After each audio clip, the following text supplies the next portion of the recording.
seconds to have our seats. Asante sana.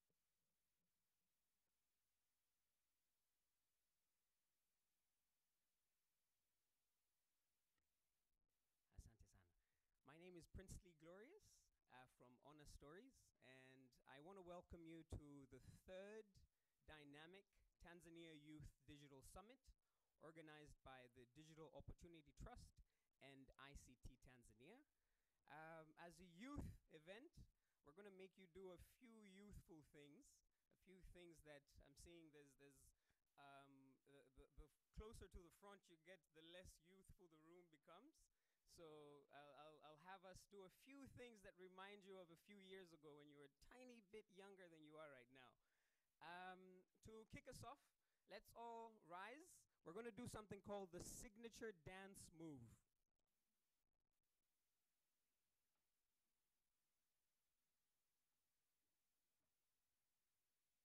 I might need this walking mic here.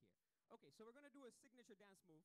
What I want you to do is to close your eyes for 1 second or 2 seconds and think of your signature. Can you see it in your head? Yeah? Can you see it in your head? Okay, now put both hands up. Put your both hands up and out like this. And then we're gonna, you're going to dance to mimic how your signature goes, okay? So you're going to move your entire body and your hands to, at the count of 3, you're going to mimic your signature, okay? Everybody got that? 1, 2, 3, let's go.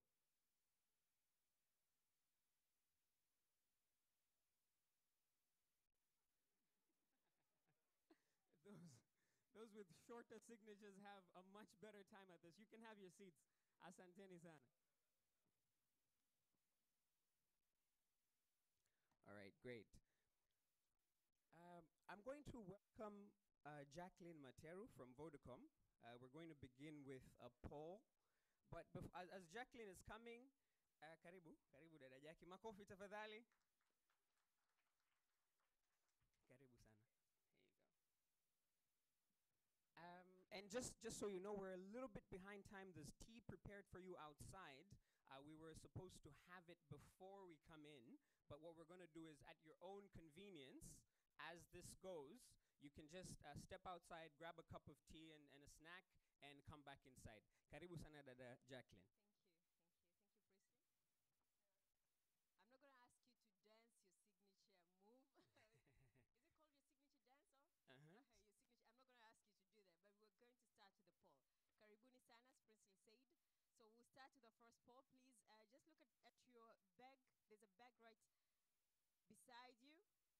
Just take a flag. There's a flag in there. It has 2 colors, red and green. Red and green. I'm going to ask a series of questions. So if you agree, you're going to show the green side to me. If you disagree, please show the red side to me. Yeah? That is clear? Perfect. So let's start with the first question. Is Tanzania ready for digital transformation? If you agree with me that Tanzania is ready for digital transformation, please show the green side. If you disagree, just show the red side. Oh, there are a lot of indecisive people, yeah?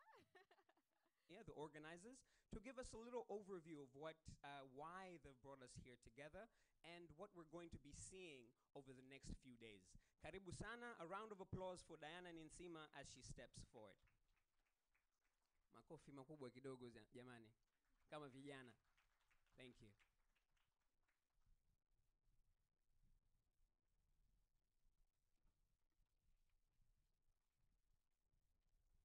Thank you so much.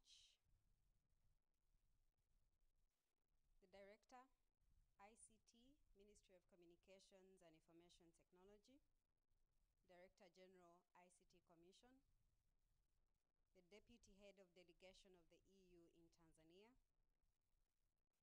Senior Director, Head of Cooperation, Canadian High Commission, Senior Advisor, ITU Regional Office, Deputy Head of Development Cooperation, Embassy of Ireland, Innovation and Knowledge Management Specialist, Unicef, Program Officer, Seagull Family Foundation, distinguished ladies and gentlemen, good morning. It is an incredible honor to welcome you all here today to an occasion with so much significance to the young generation. And the room here today, I believe, is 60% young people. So TYDS is launching at the time when meeting like this in person is in very short supply.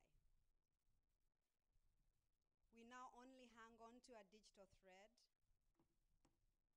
We now hang on to a digital thread to stay connected, pass messages of hope, stay in school, and stay at work.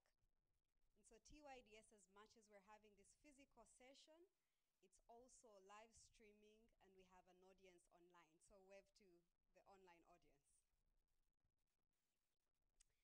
So enough with the COVID-19. I want to tell you a story, which is the background of the Tanzania Youth Digital Summit. TYDS was birthed in 2019 as a dream from both the ICT Commission of Tanzania and Digital Opportunity Trust Tanzania.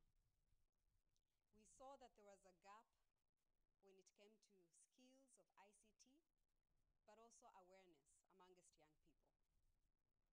So we came together and put down a concept note, and we began to mobilize partners. We knocked on the doors of Irish Aid, and since that day, TYDS has never been the same. We brought on board Irish Aid as our first supporter and funder for the Tanzania Youth Digital Summit in 2019, and this allowed us to go to 3 regions of Tanzania, which included Dar es Salaam, Dodoma, and Mwanza. And then, as all other things that happened in 2020, TYDS came to pass, but then it happened entirely online by means of virtual. So we had more than 20 partners for the Youth Digital Summit last year, who led around 25 consultative discussions, fireside chat, workshops for young people. Really, a true ecosystem. We had more than, I think, 455 young people that participated in the summit, but it wasn't our best. We aimed for 1,000 youth to be part of the summit. We had close to 1,000 registrations, but the youth who ended up attending were fewer than a half of those. Again, are we ready? Maybe that's the question that we should repeat, because young people came through later on, and either it was maybe their capacity to connect or being in between the different opportunities, and they weren't quite able to be fully participative in the summit. After doing our research and survey last year, we realized that we need not to leave any youth behind when it came to TYDS 2021. So TYDS 2021 is bigger, stronger, and better. Now, there's few things I would love to highlight as key successes of the Tanzania Youth Digital Summit. One, being a successful and sustainable partnership ecosystem, working with local ecosystems. And it's an incredible support that we've gained this year. TYDS is really also about building digital resilience for youth. Now more than ever, we know what digital can do. We know the potential that it has. And with young people constituting more than 60% of the population, we have a strong belief that this is where we need to be, and this is where we need to be driving youth towards. So let's double down on the support. More than 4,000 respondents, and these are young people coming through with their views and the areas that they need support in, but also how they can co-create together a digital ecosystem. We are continuing to learn, and all the research that will be gathered for TYDS this year is going to be, once again, put into a publication and launched at the National ICT Conference in October. It's also going to be used to improve the European Union's new digital program and help it to shape better. But also there's a new government program, which is the Digital Tanzania project. And part of this research is going to enable the ministry to understand better how to establish the zonal soft centers for youth, which are centers to support SMEs, entrepreneurs, but also most importantly, youth in the areas of digital skills. As I wrap up, it's really just to thank everyone, especially all the partners that have joined us in TYDS this year. We feel so privileged to be partnering. And we thank every one of you here today that has taken the leap to come into this physical session where you could have chosen to be virtual. But thank you so much for putting the trust in us, in DOT Tanzania, and the ICT Commission. As I wrap up, I say that the young generation is the world's best hope. The young generation is the world's best hope. Let's double up on the support. Thank you.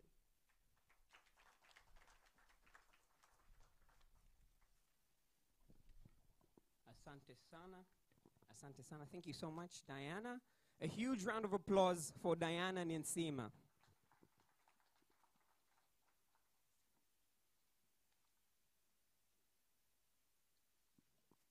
All right. So at the Tanzania Youth Digital Summit, we're going to be focusing on digital skills for entrepreneurship and employment. And today, in this day and age, most work, whether it's a job or some form of entrepreneurship, requires some level of digital skills. And a question that I want you to ask yourself, in whatever capacity you are here as, whether as a youth or somebody who supports youth, what type of upskilling of digital skills are you going to be doing for youth in Tanzania today? And as we ponder that throughout the day, I want us to welcome the Deputy Head of Delegation of the European Union in Tanzania, Mr. Emilio Rossetti. Karibu sana on stage. This global agenda is working on 4 pillars for digital transformation. Governance, including policy and regulatory framework. Accessibility, affordability, and reliable connections. Digital literacy, skills, and entrepreneurship. And e-services, such as e-health, e-education, e-commerce, e-agriculture. Tanzania is well placed to take full advantage of this digital transformation. There are nearly 27 million internet users across the country, representing 45% of the population. The percentage of Tanzanians with a mobile phone subscription is nearly double that. Mobile phones in Tanzania continue to be the natural entry point into the digital economy and account for the vast majority of how users access the internet. It is really timely that the government of Tanzania is preparing to launch its Digital Tanzania program, a 10-year initiative to improve digital ecosystems and connectivity in the country. There is clear convergence of objectives, and we can see that the European Union agenda is in line with the Tanzania development agenda, with clearly identifiable areas where we can join forces. I can indeed confirm that the European Union is fully committed to promote digitalization in Tanzania. Digitalization is one of the key areas of the EU future support to this country, and we are aiming at mainstreaming digital solutions in all areas of our interventions. The EU in Tanzania is working towards launching in 2022 a very important program, Digital for Tanzania, I think it was mentioned by Diana earlier, that represents a total grant of 95 billion Tanzanian shillings. And I stress these are grants, they're not loans, because we see sometimes in Tanzania media there is a lot of news about the support from this or that partner. Let me remind that the European Union brings grants in the country. This will accelerate the transformative impact digitalization is already having in Tanzania. It will help bridging the socio-geographic divide and provide more opportunities to women, youth, and the population at large. In particular, it will target the following areas: digital government, to improve the digital economy and the use of government and e-services. Secondly, inclusive connectivity, support connectivity investments as an enabler for a more conducive environment for public and private actors. And thirdly, digital trade support, develop the financial technology sector and innovation ecosystems, ensuring women and youth have access to related job opportunities. The ICT sector in Tanzania can also leverage technological innovations and experiences from the public and private sector players, as well as from academic institutions in Europe.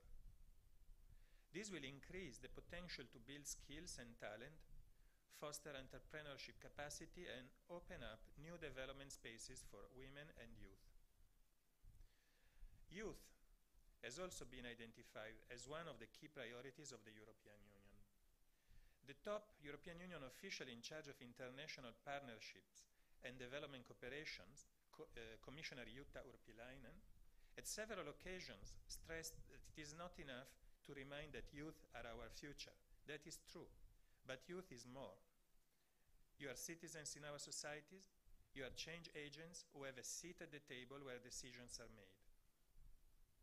This is why she set out youth as a priority in the EU strategy in Africa. In a very concrete way, Commissioner Urpilainen recently, in June this year, appointed a young African woman, Bitania Lulu Beranu, from Ethiopia, as our own special advisor on youth. The European Commission is convinced of the need to tackle the digital skills gap. The young generation of Tanzanians needs digital skills to study, work, communicate, access online public services, and find trustworthy information, to be active citizens and participate more fully in the democratic process. This is the generation that must reap the demographic dividend, the unique opportunity of a huge economically active population, not yet loaded with the cost of supporting a large elderly population. It is the situation experienced in Europe in the 50s and 60s of the past century.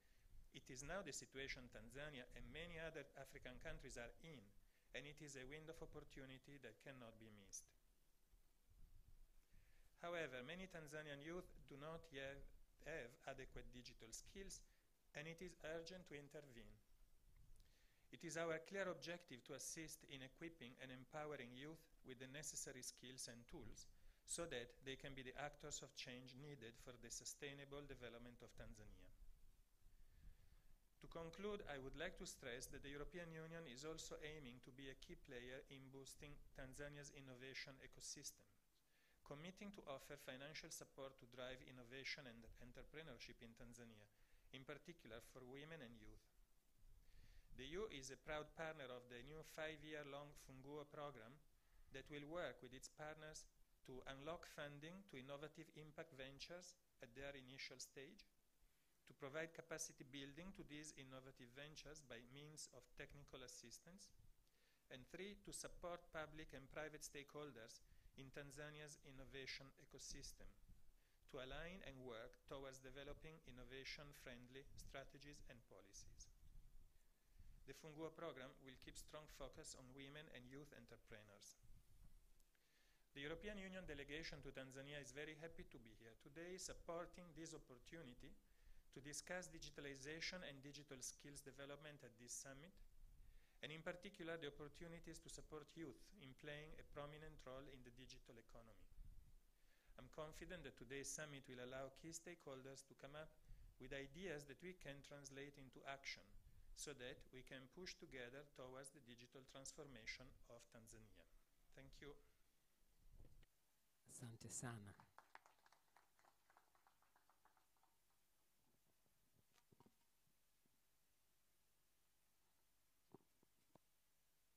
Thank you so much, Mr. Emilio Rossetti from the European Union. And now we're going to welcome someone from the Information and Communications Technology Commission of Tanzania. So please help me welcome Mr. Samson Mwela to the stage. Makofi.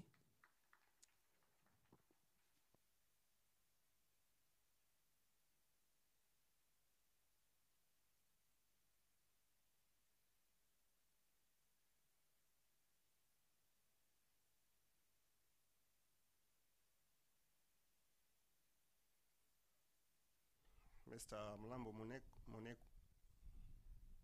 Munaku, Director of ICT, Ministry of Communication and Information Technology, who is our guest of honor today. Representatives from EU, ITU, Ireland, Unicef, and the other partners, media practitioners, invited guests, ladies and gentlemen. Na wasalimu kwa jina la Jamhuri ya Muungano wa Tanzania. Kazi iendelee. Unfortunately, I don't have an English word for this greeting.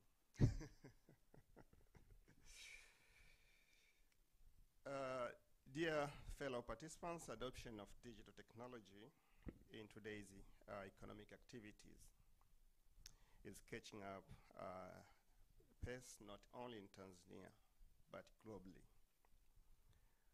Shifting to digital economy is not a choice anymore.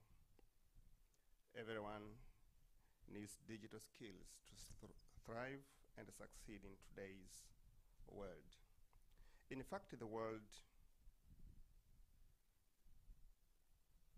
digital economy has been a daily song in our ears. We sleep digital, work digital, relax digital, cry digital, fight digital, and live digital. We buy with digital, sell with digital, learn with digital, marry with digital, and govern with digital. Everything is digital. One can say, no digital, no life. One journalist in 2004 who was writing an article wanted my views on ICT. He asked, why is ICT needed? It was a very difficult question to me, but I tried to respond. My response was, no ICT, talk no development. I didn't know if my response satisfied the journalist or not, but the next day in the morning, my words appeared in one of the local English newspaper. No ICT, talk no development. And this is what we believe. Without ICT, we'll forget about development. Everything now is digital. The only question is how prepared are we as a country and also as individuals. It's very important actually to bridge the existing digital gap so that every citizen benefits with ICT. Guest of honor, the ICT Commission is mandated to promote ICT in its totality. The transformation towards digital economy requires readiness in terms of infrastructure and skills. We have done very well in infrastructure, and I believe you will talk more about infrastructure and what the government has done. When we started in 1997, we had our first policy. The telecom infrastructure coverage was very limited, mostly was in urban areas. But now I'm told more than 94% is covered with telecommunication coverage. This is successes and also the achievement on government policies. In 2019, the Tanzania Youth Digital Summit, as Diana said, was established collaboratively by ICTC and DOT Tanzania. We saw the importance of having this platform for youth because we believe there are so many opportunities in digital platforms that youth can use, first to create employment, to create jobs, and second, to make sure that they benefit with unprecedented benefits that digital platforms offer. But to achieve this one, we need everyone to be aware and to have skills that will benefit them. It's not easy job. It needs collaborative efforts. That's why ICT Commission and the Digital Opportunity Trust decided to collaborate to make sure that we reach as many youth as possible countrywide through this Tanzania Youth Digital Summit. Guest of honor, the ICT Commission implemented the Software Acceleration Program, and my friend Diana said also, on June 11th, 2021, the Soft Center Innovation Portal was launched as a tool for empowering youth in innovation spaces and support innovation hubs, incubators, and accelerators. Again, this Soft Center program is one of the programs that targets to reach many youth to register innovation, software innovation, and ICT product solutions that youth have countrywide. It was supported by COSTECH, the Commission for Science and Technology, and the collaboration between ICT Commission and the COSTECH. And if now we expand the collaboration with other stakeholders, we are going to benefit as many beneficiaries as possible. So it's very important that youth is countrywide register with Soft Center program so that the government can support and also plan to develop youths through these platforms that the government creates. With Soft Center portal, the Commission is now able to recognize ICT innovation from any location in Tanzania. We are glad to hear that our partner Digital Opportunity Trust Tanzania implements similar projects. We therefore need to strengthen this, our collaboration on Zonal Soft Center program, which is funded through World Bank project Digital Tanzania. We are going to establish zonal centers countrywide, and we invite all partners actually to collaborate with the government to make sure that this program benefits many people across the countries. Ladies and gentlemen, technological advancement in ICT sector brings in new skills and knowledge. It has both negative and a positive impact to economies depending on one's choice, whether you decide no or yes to change. But there is no way change must come, and it is already here. So we need to get prepared, making sure that we benefit with opportunities that digital platforms bring. Through this summit, TYDS, we urge youths in all regions to attend all sessions and participate in discussions.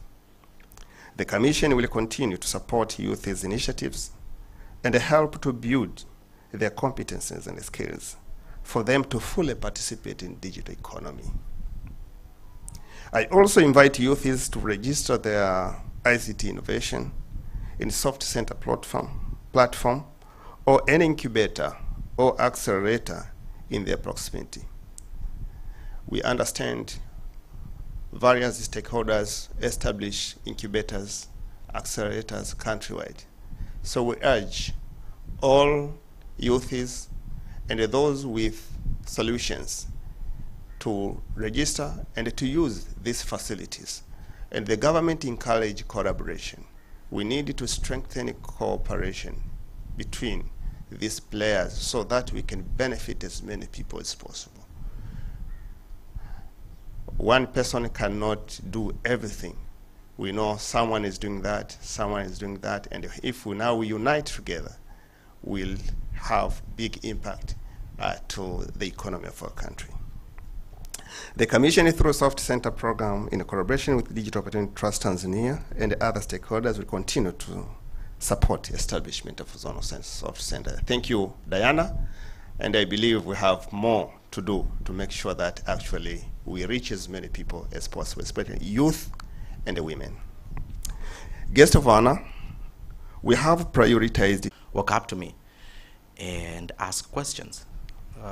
But what's uncommon is that the questions that they ask are the same questions that I was asking 11 years ago.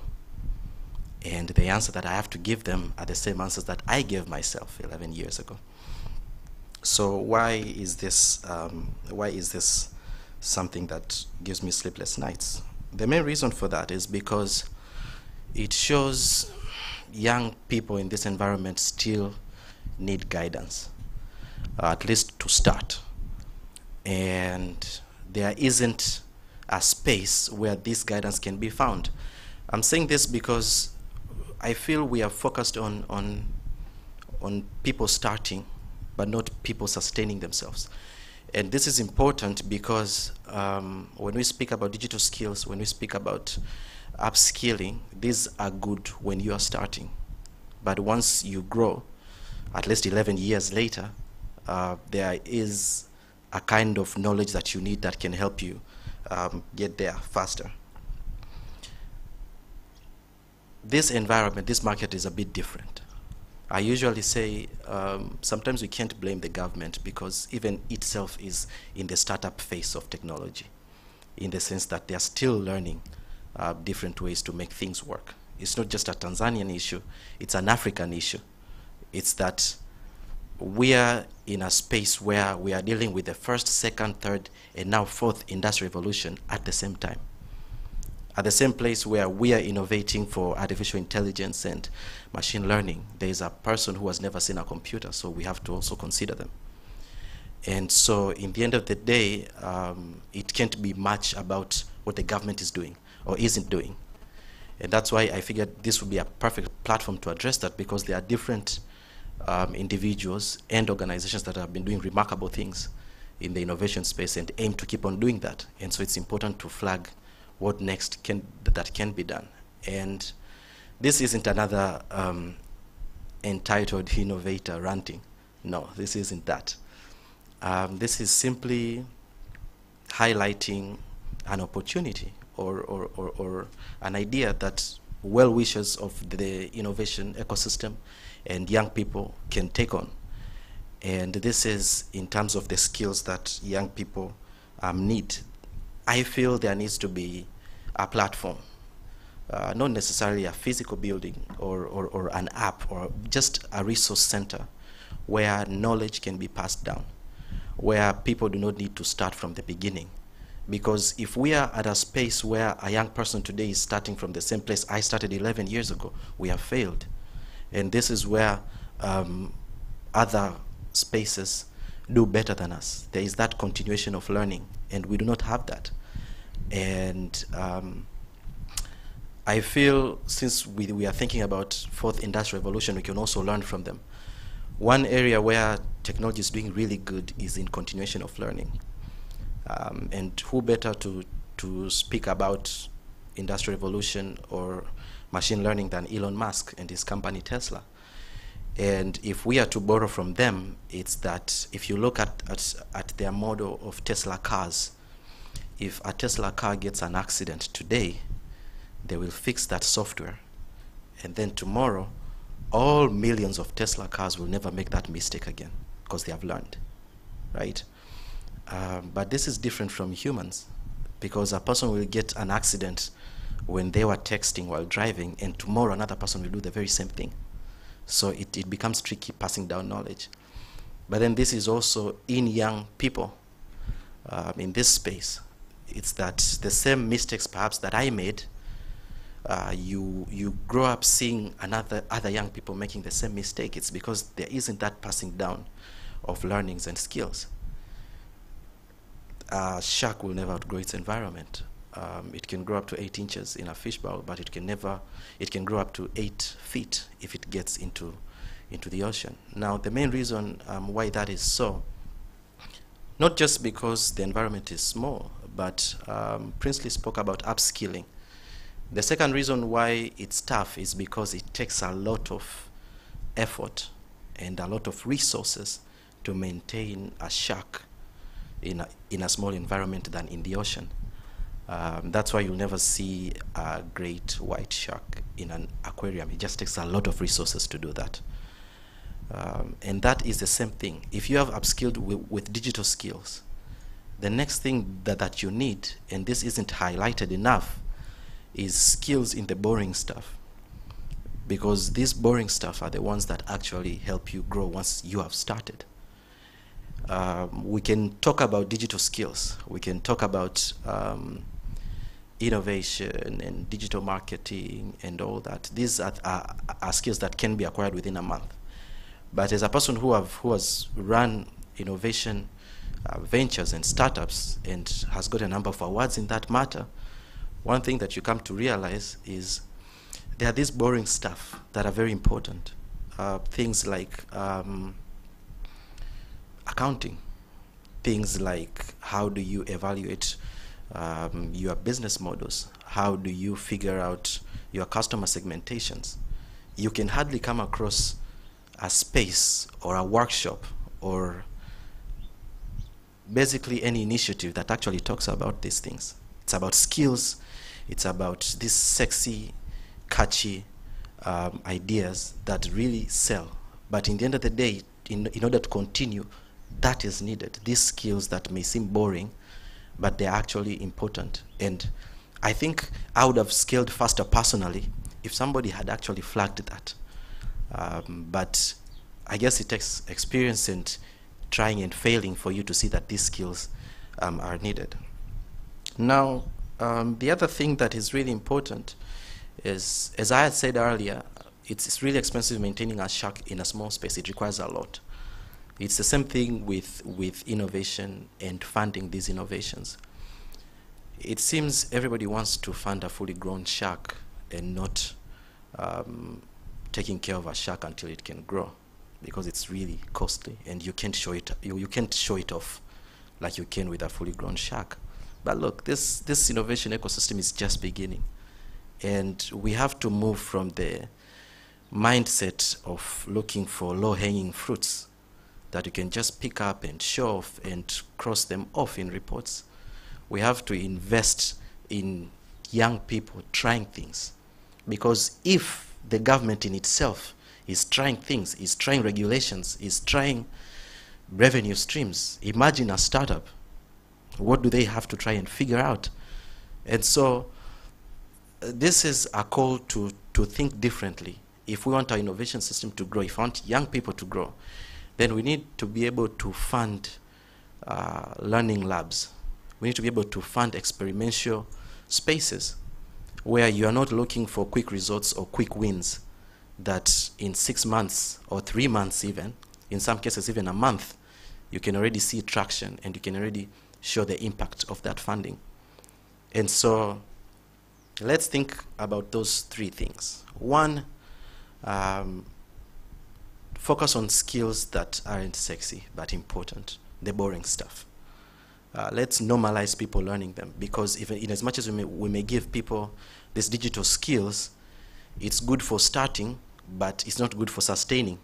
That's why we have a lot of young people with ideas, but very few with businesses, because digital skills and all this stuff help you initiate your idea, but they don't help you develop it into a business. The second thing is we need to invest in those learning labs, resource centers, where learning labs where young people can try different ideas and where failing is normal. Trying things and them not working is normal, as long as you learn quickly. I spoke about how I was in innovation space for the past 11 years, and the first session I ever attended happened at Mlimani City, where Google visited and they invited some of their speakers. And one of their speakers, I still remember her to date, Bridget Sexton, she was asked, how come Google never fails? And she said, it's not that we don't fail, it's that we fail very fast to a point whereby it doesn't hurt us as much. And so they have invested in failing, in making sure that if they have to fail, then they fail really fast. And I think if anybody in here is going to pick up on building those learning labs, that could be one of those things. Design it so that people can fail quickly and fail cheaply, so that that learning can continue. And the last thing that I spoke about is the resource center where learning can be passed down, whereby young people don't have to begin from the beginning. They don't have to be institutionalized learning centers. They don't have to be workshops. They can just be publicly accessible. It could be digital, it could be a virtual space, just somewhere where if a young person is trying to do something, they can come and see what has worked, what hasn't worked, especially in this space, because most of the literature and tools and the resources that we use right now in the innovation space are imported. They are things that are from different markets, and when tried here, most of them don't work. But there are some people who have done successful things, successful methodologies, successful models that have proven to work on this market, but nobody knows of them. So that's the third thing, resource centers where young people don't have to start from the beginning. A shark can grow up to 8 inches in a fish bowl, but it can only grow up to that. But if it's in the ocean, it can grow up to 8 feet. There are some things that no matter how much potential you have or how much abilities are ingrained in you, you can't scale beyond that. A shark can never outgrow its environment. And it's the same thing for young people. We need to figure out if this environment, how can we help them grow? And the way we can do that is by providing these things so that they don't have to start from the beginning. Thank you.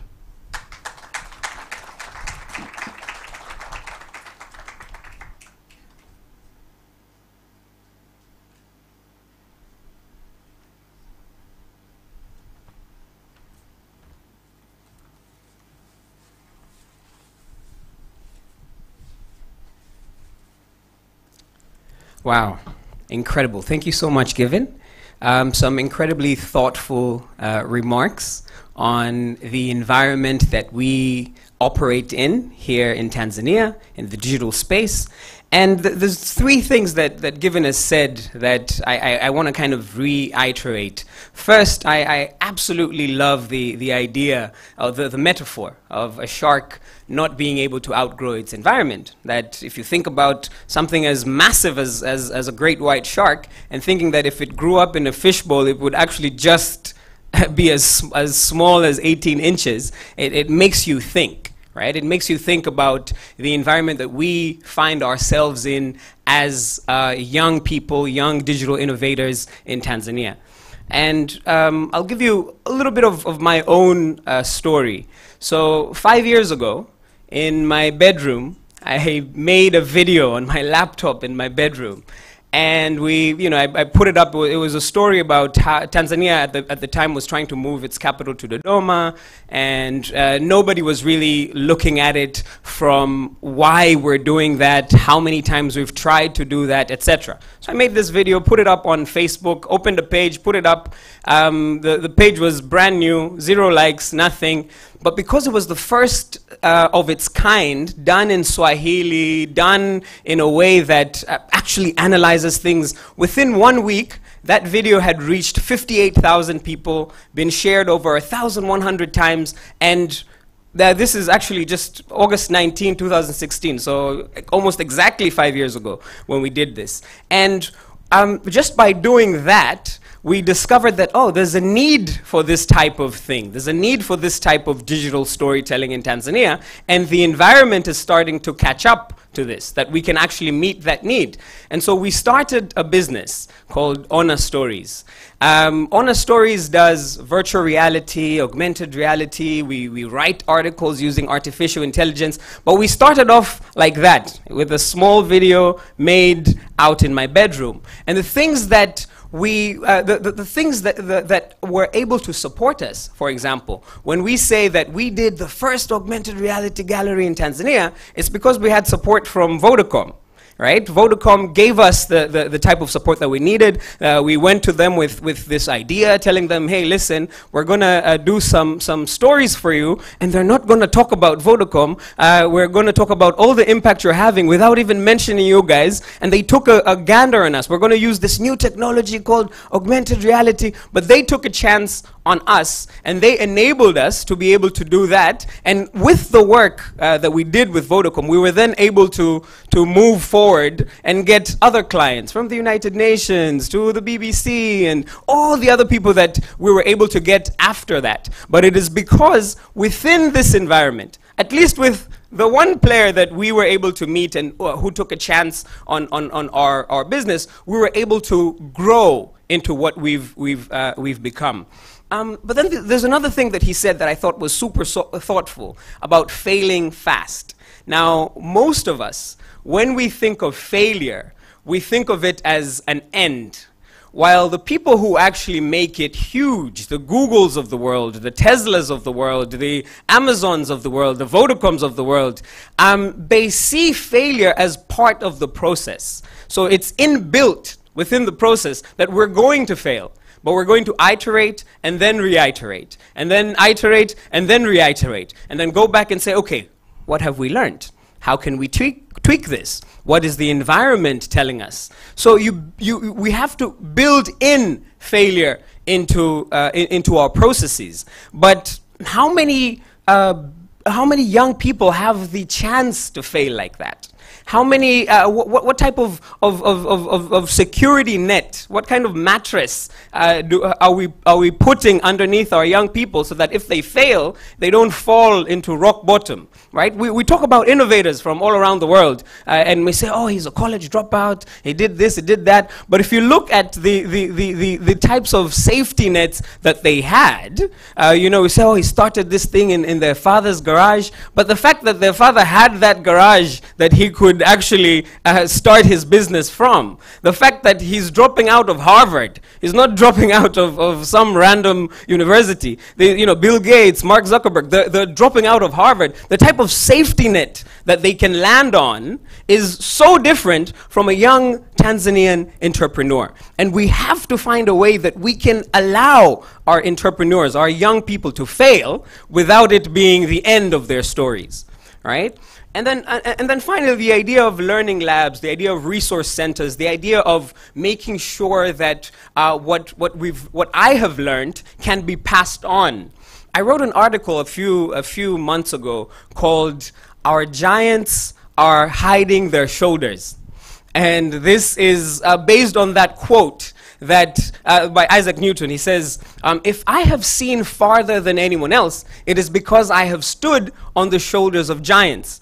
And in Tanzania, in our environment, we find that those who have gone ahead of us, and then this might sound like a call out because it is, those who have gone ahead of us are hiding their shoulders. The learning that we've made, one thing that we find throughout our culture, and this is within education, within ICT, within business, those who've gone ahead have gone ahead and done really, really well for themselves, but every generation is starting afresh. Every generation comes in, Given is talking about how he's been doing this for 11 years, but young people are asking the same questions he was asking 11 years ago. There's no way, there's no center, there's no place that they can go and say, this is the incremental learning that we've made for 11 years. One way that we are trying to kind of solve that at Honest Stories, my startup, is we've created what is called the Honest Stories Talent Network. And what we found is this. We tell stories. We help businesses and organizations like yours tell their stories to the world. And we find that this market, there's some incredible talent. Young people are incredibly talented. And we have organizations, companies who have a huge need, but there's nobody in between helping them with these unsexy skills, making a pro forma invoice, doing responding to a purchase order, doing accounting, all these different things that can help you beyond just basic digital literacy. I know how to send an email. I know how to make a website even. The reason we find that young people have the skills, but they're not matched with the opportunities, right? So what we do is we bring them in to Honest Stories. We train them up so that their skills are actually world class, and then we connect them to jobs. We help organizations like Vodacom and all the others that we work with to say, okay, I'm going to give a chance on this young person, but it's because they have somewhere that they learn. They have somewhere that they're being brushed up. They have systems that they are able to learn from. They're not starting from scratch, right? And so this is a challenge to all of us in here, that no young person, regardless of their talent, regardless of their inbuilt ability, regardless of all the learning that they're going to be doing, they're not going to outgrow the environment that you lead. They're not going to be able to outgrow the environment that we set together. So that's our challenge, and I'm going to welcome somebody from Vodacom, who I said is part of the good, who've helped us as a business and took a chance on and take chances on young people all the time. Jacqueline, karibu sana. She's going to do our next poll. Karibu sana. Asante sana. Makofi as Jacqueline comes. So after that thoughtful discussion, really, I don't know what to say. After that thoughtful discussion, so I'm really uncertain about my next poll because that has been answered. Diana mentioned about knowing about 90% of people in this room. Then there were numbers that were quoted about 27 million internet users, about 50 million phone owners in Tanzania. 94% of the population is covered with mobile connectivity. But also 56% of the country is covered by mobile connection. But what should we do to ensure that we leave no one behind in this digital transformation journey? What should we do to ensure we leave no one behind? So with that, I'll just allow, we won't use our placards now. For now, I'll just pick random people to respond to that. What should we do to ensure we leave no one behind in this digital journey? Do we have any volunteers? 2 people? All right, then I'll go randomly, because there are no volunteers. Very modest people, very humble people. I'll start with you. What should we do to ensure that we leave no people behind? I think, so I'll just talk a practical example. As Nyingine platform, we tried out a 6-month employability, entrepreneurship and employability skills building with 100 youth, and within the 6 months, we were doing the non-sexy skills that Given was talking about. So we were working with actually technical vocational training students who already had started their entrepreneur venture, and so we were taking them through the bookkeeping, the trying to understand your markets, and we honestly were doing a pilot, so we usually work with graduate students. And the results, because we're just closing it out right now, is amazing. So we had students participants from across Tanzania, so it's Dodoma, Simiyu, we had some from Arusha, and we were doing a hybrid of getting some of the products from the platform, Nyingine, in terms of the content, and then we were using social media, WhatsApp, for having classes. And I remember one of the comments that one of the users actually gave us was every Tuesdays and Thursdays, he tries not to be in his village in Dodoma to be somewhere that he can actually access internet.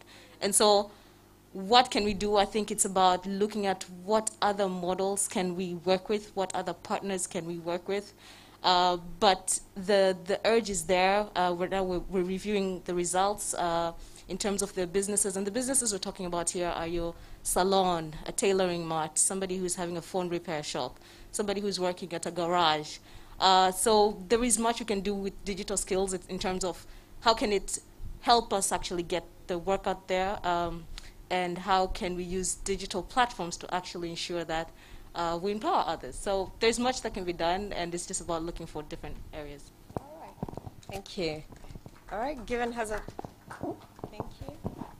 Great, thanks. I think one thing that we can do to make sure we leave nobody behind is to categorize young people.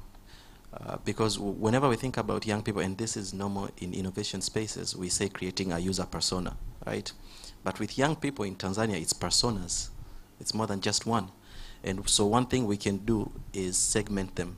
I said earlier that we have young people, we're dealing with the first, second, and third industrial revolution at the same time, and now the fourth, which means we need to segment these young people so that we can know exactly how many people do we need to move from stage A to stage B, how many people do we need to move from stage 3 to stage 4, and not think about young people as one thing.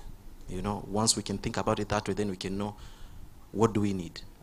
Because we were working on an e-learning platform. Actually, they were the one for Panda Digital, and the main goal for it was helping these young women who are not very tech savvy learn digital marketing, and they were learning it in Swahili, right? But one thing that we learned is when we went to the villages, forget about the learning platform itself. These people didn't even know how to use a smartphone, right? And so we had to put everything aside and start teaching them the basics of a smartphone first. And from there onwards, teach them how to use the platform. And that was a very important learning point for us in the aspect that we need to stop thinking about it as a young person, but young people and different personas that they have. Then we can make sure we don't leave anybody behind. Thank you. So Given has talked about market segmentation. Lydia? So unfortunately, he said what I wanted to say. But I just wanted to say maybe we need to really think about the hybrid model of what we do. Like what he said, young people are in different categories. So there are things that we really need to consider.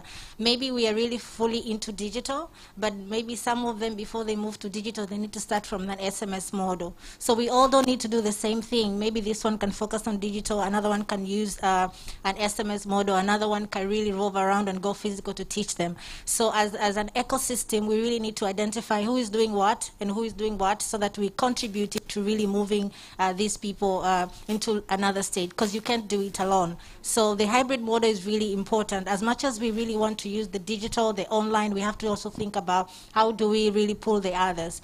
But another thing he mentioned, which is really important, we really need to really dive deep understanding the needs of the young people. So for instance, we have many digital platforms that are paid, but we have to also remember there are some of the people that cannot afford to pay for like courses and other things. So maybe there's some of the things that we need to think about, like the price, or maybe do it freely, and the language. Like what he said with our platform, Panda Digital, which we launched 3 months ago. We wanted it to be a fully Swahili, and then we could really see the difference that not just maybe the university level, even the ones that did not reach to college, could still go and read. But also, as he has explained, but the platform really is not really enough itself, because the young people have many needs. So there's some of the things that we really need to think about. The issue of language is really, really a barrier to technology, because as we know, we all speak Swahili. Tunaongea Kiswahili sana, especially when it comes to learning. When it is in English, it's like, no, we say English in an chalk. So, so there are those things that you really need to think about. And as we are moving forward, as Given also mentioned, we have young people already doing the things. So maybe one thing to think about, we want many people to start up things, or we also want the ones that have already started to really move ahead to support the others. So this is the question that we have to think about, because starting up is good. People start things and they drop and then they start again. So maybe that's something we could also think about as a way forward. What do we do to really sustain this? Thank you. Thank you. Thank you, Lydia. Yeah. Kiingereza kimekuja na meli, eh? So we should, there's a question there. Oh, there was a response here. Thank you. Thank you very much. I'd like to agree with what everyone said, but there's usually a confusion. When we say youth, a lot of incubators, a lot of people who are trying to help these youth think of youth from universities, the ones who are already older. But we forget that these youth were once teenagers, and they didn't have any, like, msingi niseme, to getting where we want them to be. I think we hear a lot of people saying there are not enough youth there. So I think we should also pay attention to these young children, teenagers in schools, trying to help them dream, trying to help them see where we're trying to go. Because when you meet youth who are very short-sighted, and you get very disappointed. But at the end of the day, this youth grew up without any guidance. And so when they reach this age, and we expect them to be innovative, to come up with great ideas, but they really don't know where these ideas come from. So like at Apps and Girls, we're trying to empower the young kids. giving them opportunity to dream, giving them a pathway to see where exactly we're going. Because I believe innovation goes with dreaming big. Yeah. Thank you. Thank you so much. Asante sana, very insightful. One more last person before I return the mic to Princely. Okay, please use your placards now. I just want to understand if we think the ecosystem is broad enough.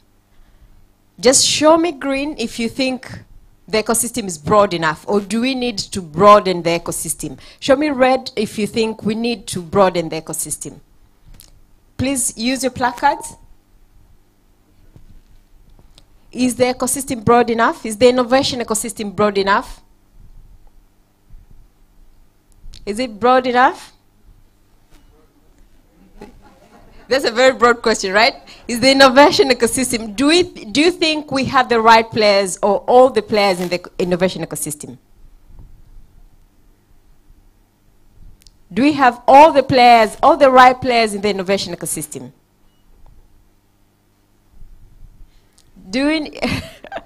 Yeah, I see that. All right, thank you. So I see majority is red. So majority of you think we need to broaden this innovation ecosystem. We need to bring more players in this innovation ecosystem. If Diana knows 90% of everybody here, and this is the innovation ecosystem, this is the innovation ecosystem, and she knows 90% of everybody here, and this country has about 60 million people. Out of 60 million, the innovation ecosystem players, Diana knows 90% of them. Do we have the right people in the room? Is the innovation ecosystem broad enough? Do you think more needs to be done? We need to get more people into this room? We have discussed about using different platforms, segmenting our youth. Are we segmented? Aren't we, all of us here, one tire? We're just one tire? We don't have those segments that we're trying to address? Using English, are we leaving other people behind? That we need them to be part of this innovation ecosystem, right? Thank you. Karibu sana Presley. Asante sana sana Jacqueline. Makofi hajamtosha. Thank you. Thank you so much. We're going to watch 2 videos. And before we watch those videos, there's an excellent point the lady from Absent Girls made about moving a little earlier, starting a little earlier, rather than thinking of youth huku mwishoni mwishoni. We can think of youth from the 15, 16, 17, 18, from the teenage years. And Given did a TED Talk on how secondary school students, rather than university students, are the future for Africa. It's a really great video that you can check out. And we're going to check out 2 videos here now. The first of which is from last year, the Tanzania Youth Digital Summit last year. We're going to have some time to listen to the youth who participated in the summit last year. What were their experiences? What did they learn? What do they have to say? So we'll begin with that, and then I'll introduce the second one. I believe the media team. I heard about the Tanzania Youth Digital Summit 2020 from my brother. He suggested it to me. I had never heard of it before that, so I decided to attend the summit. I was motivated because I always wanted to do something digitally. I started my online business. Since I started doing it, I saw the urge of knowing.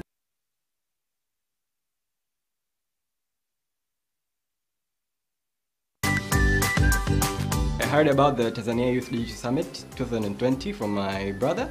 He suggested it to me. I had never heard of it before that, so I decided to attend the summit. I was motivated because I always wanted to do something digitally.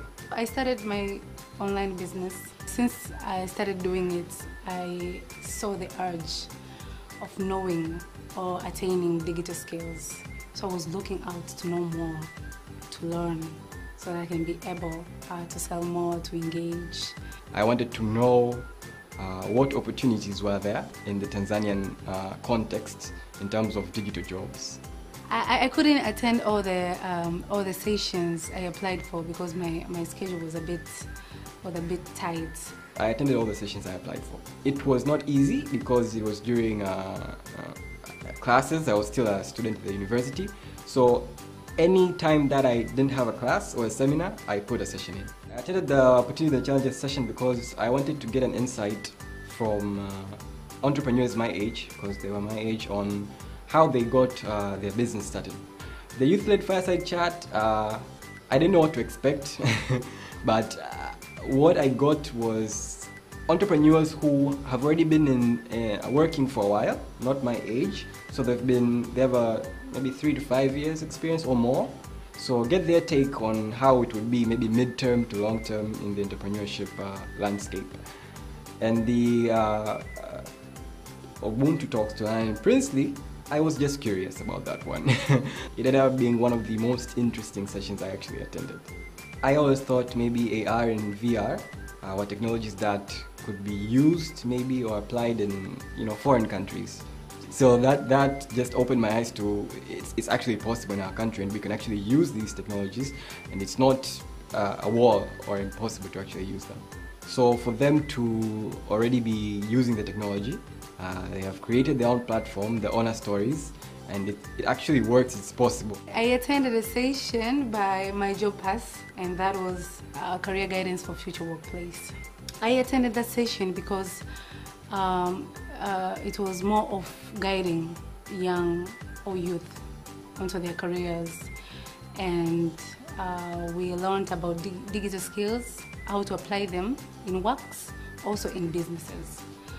The memorable moment was, I loved the way different youths, we were from different regions of the country, but we all came online and we all learned. It means that the world is slowly changing toward this new normal, that regardless of where you are, you can all connect online and learn, and this is the importance of digital skills, really. My most memorable moments from the Tanzania Youth Digital Summit 2020 were first from the Opportunities and Challenges session by Ubuntu Hub. Just that I got to see entrepreneurs my age. They were very real about the landscape. They did not lie. They mostly focused on how difficult it actually is to start up. Second would have to be from the Youth-led Fireside Chat. That one was very interesting. I liked it because it was unscripted, it was very real, and they actually shared the real setting of the landscape. That if you start your business, you might be broke for a while, so you need to put that into account, but also it might not work. You might need to change your objective, your plan midway, so that shouldn't discourage you. What fascinates me about the digital economy is the fact that you can sell regardless of where a person is. You can be anywhere and people can be anywhere else. You don't need to get a physical contact, so a person doesn't need to know you. That's really important because people are right now are located everywhere. What fascinates me the most about the digital economy is its ability to transfer maybe production from traditional ways to the digital world. So you can actually digitalize traditional processes such as agriculture, fishing, into a digital platform to create a more robust economic linkage between the two. Okay, I feel like I really needed to upgrade myself with the way the world is changing, because our technology is really changing so fast, and if you won't cope with it, you'll be left out. Despite the quick changes in technology, I'm always keeping myself up to date. So I am in the run with it. So I don't let myself get left behind. So it changing quickly isn't a problem for me. I like a challenge. So, and I like to learn new things. Most people that I'm living with, especially youths, are more to digital technology for entertainment, like social medias and so on.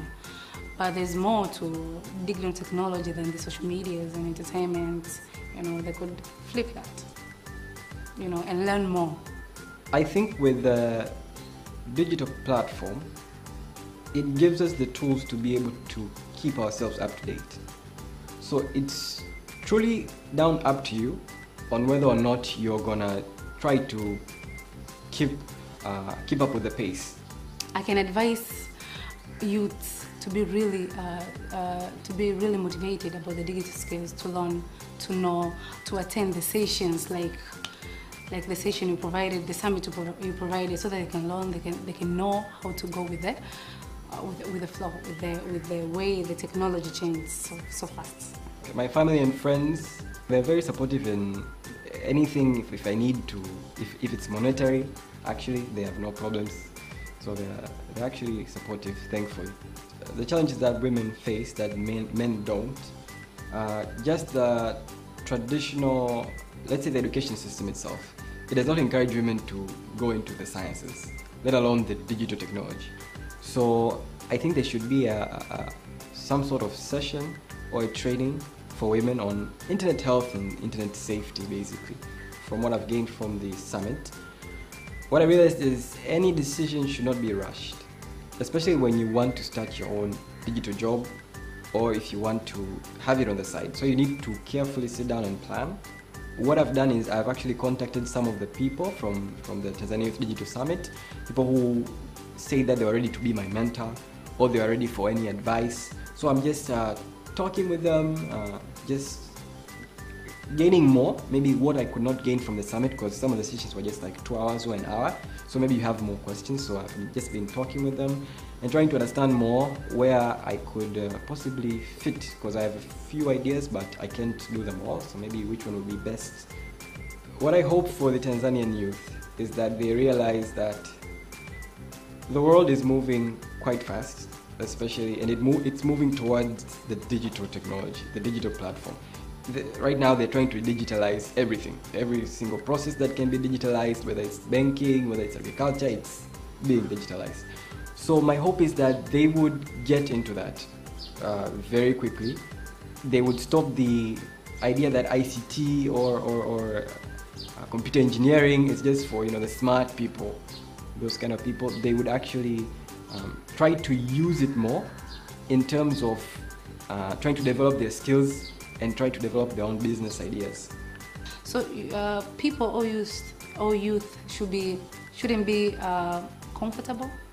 They should start learning and seeking out information about the digital skills, because that's where the world is changing too, and it's changing fast. So it's really important.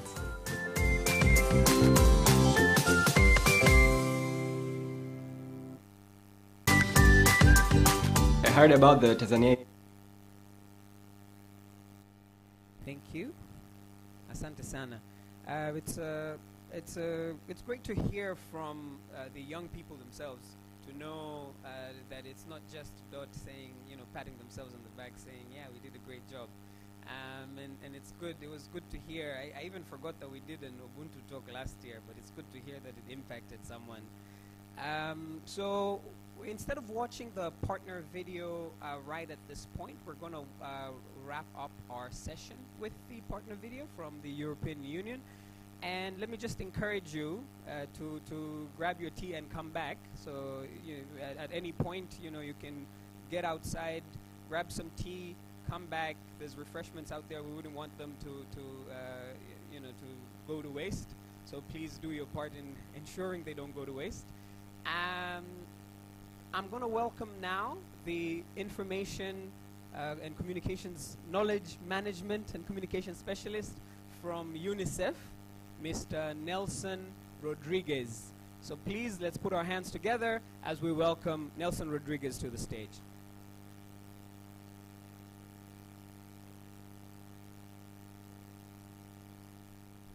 I was just about to get some tea, huh? So, good morning. Good morning, ladies and gentlemen.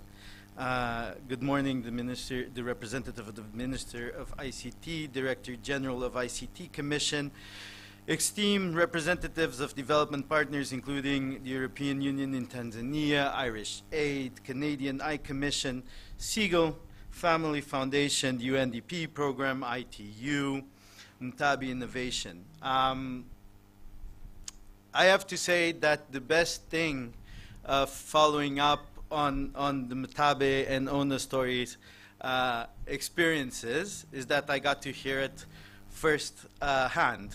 The worst thing is that my communication will now sound boring.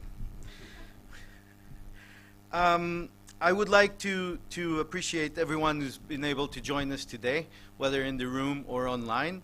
And I would like to start by saying that it is indeed a pleasure to be able to represent UNICEF in this third Tanzanian Youth Digital Summit, because it is indeed a very important event for young people, and I would like to particularly greet and compliment the Digital Opportunity Trust for organizing this event and inviting UNICEF to be a partner.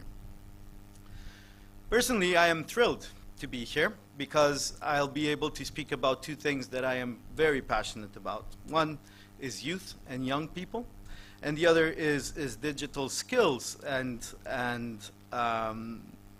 ensuring that we promote the skills that enable young people to reach their full development.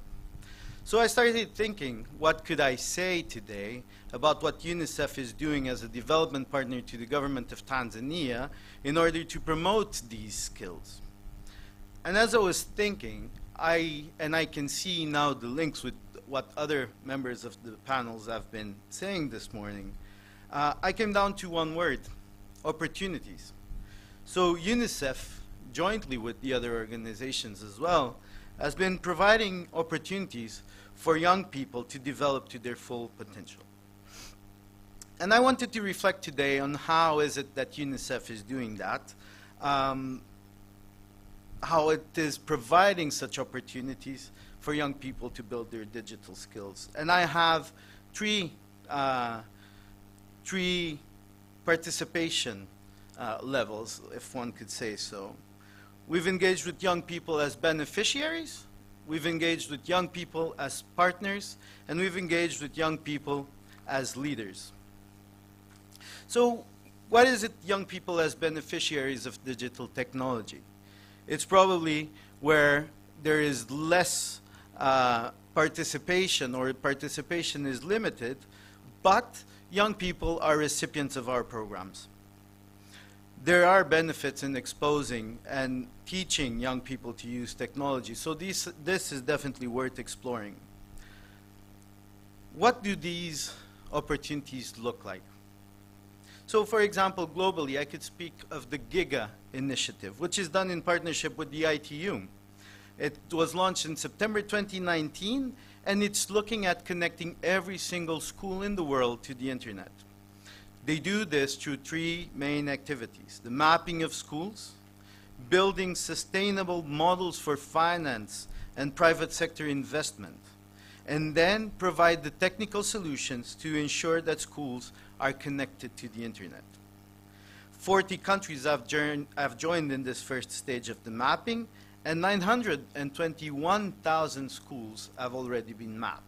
But many more remain, as there is an estimate 6 million schools in the world yet to be connected. However, we know that if schools are connected to the internet, then the young people will reap the benefits in their future careers and endeavors. But Giga is, as I said, a global initiative which hasn't yet started in Tanzania, so let's focus on what has happened locally and what other initiatives have been created to deliver value to young Tanzanians. Let me speak about the example of the government of Tanzania through the Ministry of Education, specifically the Tanzanian Institute of Education, which last year, as schools were closing, opened up its digital library to all students in the country, enabling tens of thousands of students to access e-books and approved educational content through the internet. UNICEF is obviously proud to be an active partner in both these initiatives. But further to this, in Tanzania, February 2020, UNICEF was able to also generate or create a system to deliver information and learning content to 8,800 U-Report users. This system, running on SMS and WhatsApp, allows for educational quizzes to be taken and a search system of the Wikipedia. And speaking of U-Report, I will move to the second type of approach that we also use to engage young people. In this case, we work with young people as partners through digital technology. And how do we do this? We communicate and we engage with young people so that we collect the information that we need to better tailor, to better target, to improve the impact of our programs. One good example is an initiative that originally came from East Asia and Pacific, where the regional office developed a girl-centric menstrual health and hygiene mobile application for feature phones and smartphones. They could have done it the traditional way, map some requirements, give it to a software developing company, but no, they did it with the girls, the ones that would use the app. We speak about the personas earlier on, so let's have them in the room. And that informed the development of an application which has just been considered a global digital good. Why am I bringing this here today? Because fortunately, Unicef Tanzania will be replicating the same process in Tanzania this year, and we expect that by next year we'll have a local version of the Oki app in Kiswahili for Tanzanian girls. Thank you. But we've done much more. We've done things locally, and I am very proud to say that we've done a very important program for us, Eyes for Development, jointly with Apps and Girls and Bridge for Change, in which we worked with 130 volunteers that through an SMS system were able to mobilize and gather data from 10,000 households in Zanzibar about water, sanitation, and hygiene. This then enabled us to be more proactive in targeting regions that needed more support. And so as you can see, we communicate and we have a dialogue with young people and we make their voices be heard so that we can improve. They're our partners. And I could not go without speaking about U-Report, which we have already mentioned this morning in this room. It's a program, it's a flagship program actually for UNICEF and for youth engagement that has been running in Tanzania for 4 years. Approximately 230,000 users have registered over these 4 years. And this year alone, we've had 67,000 individuals reporting or answering some of our questions that run on SMS, WhatsApp. We've asked them questions from food systems to mental health and psychosocial support. And we've learned that, for example, high costs are perceived to be the main reason why young people struggle to acquire quality foods.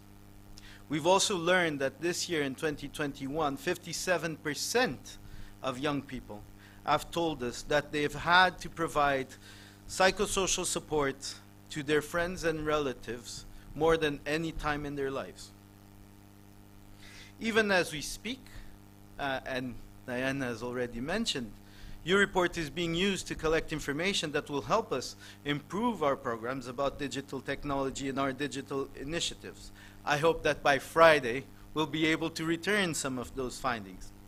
And I would ask if you ever have the opportunity to just send the message JOIN to 15070. Lastly, as a third way of engaging with young people, we also engage with them as drivers, seekers of solutions, what we would say young people as leaders of change. This is possibly the most challenging way to engage with young people, but it surely is one of the most rewarding approaches for young people and digital skills, obviously. The cornerstone assumption for this is that we do believe that young people hold the key and the solutions from some of our most pressing challenges. So what can we talk about as an experience from UNICEF in Tanzania? So last year, in partnership with our labs, which is also a partner of this event, Unicef has very proudly delivered training to over 4,000 girls through the growth methodology to 4,000, as I mentioned, out-of-school girls. These girls successfully concluded the curriculum and created solutions in sexual reproductive health and nutrition. For out-of-school girls with very basic literacy, they have now been able to code chatbots and information materials that they share among themselves and other girls. In partnership with the University of Dar es Salaam, specifically the College of ICT, UNICEF has supported the launch of the Youth for Children Innovation Hub, Y4C, as we casually refer to it. And in this partnership, we've seen solutions flourish multiple times, and sometimes in the most amazing format. Just this year, in February, as mentioned before, and everything kind of transitioned more and more to digital, UNICEF and the Y4C Hub launched the hackathon, fully online, for development of SMS applications for U-Report. We had 40 students that participated in this week-long event. And at the last day, Friday, the end of the week, we had a pitching session about the apps that have been developed.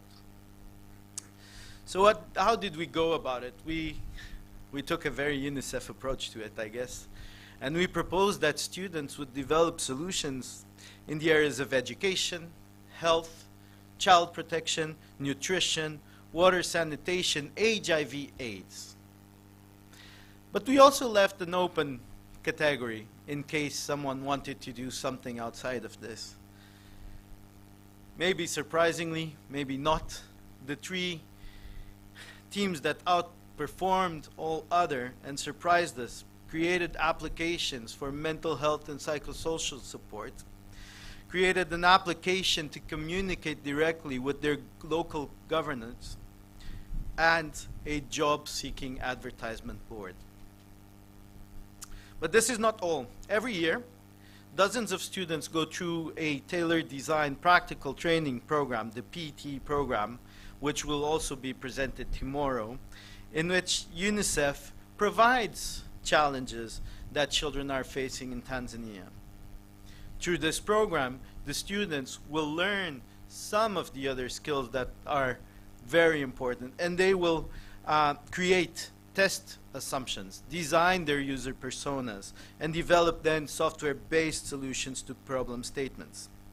Over 80 students have now completed the program and have produced viable prototypes, such as the Life Skill Canvas, which is a digital platform to assist teachers improving how they deliver life skill education.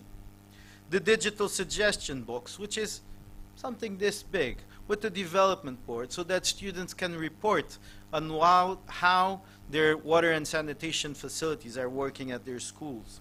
Or the teacher volunteering platform, where one can register to volunteer and teach in schools where teachers are absent. They've also developed the child protection application, which is an Android-based application for social workers to collect real-time information about children whose rights have been violated.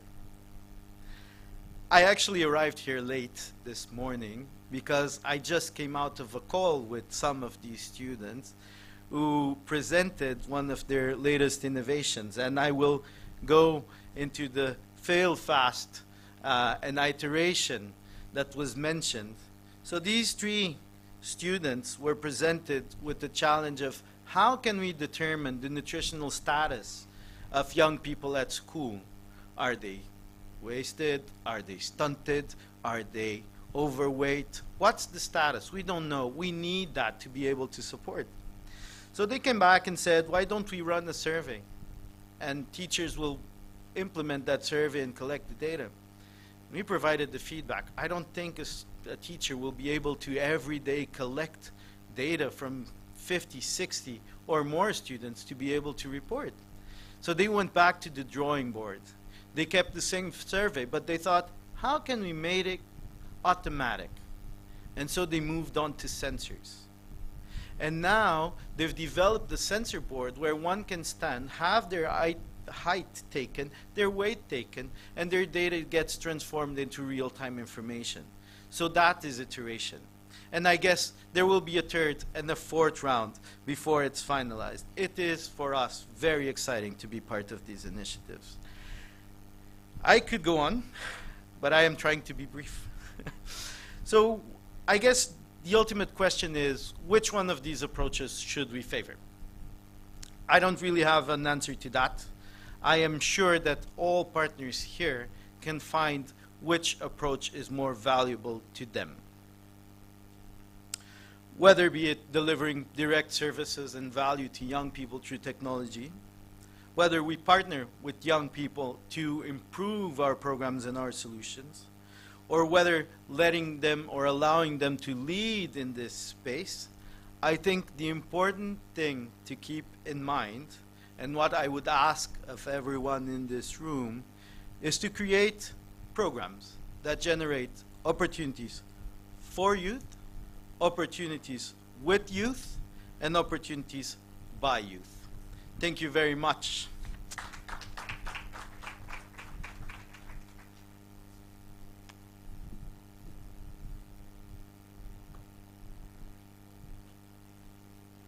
Asante sana. Makofi kwa ajili ya Nelson Rodriguez. A round of applause for Nelson Rodriguez.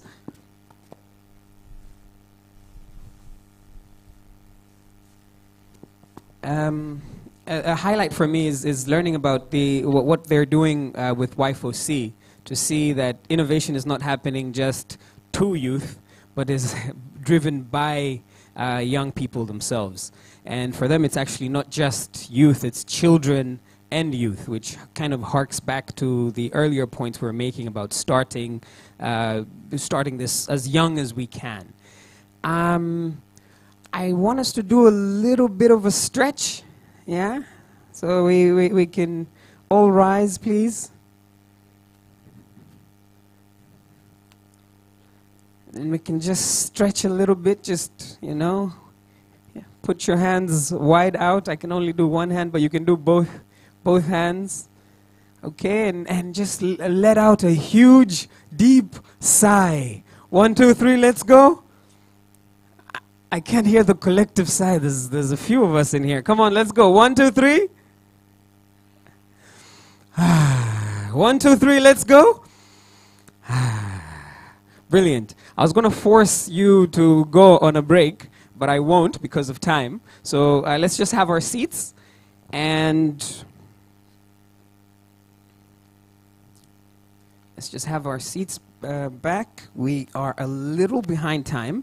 So we will still continue with the program of taking a break when you feel or when you see fit.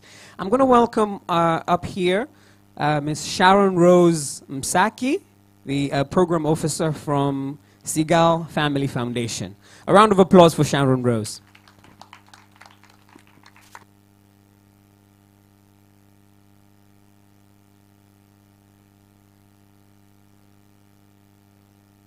Thank you.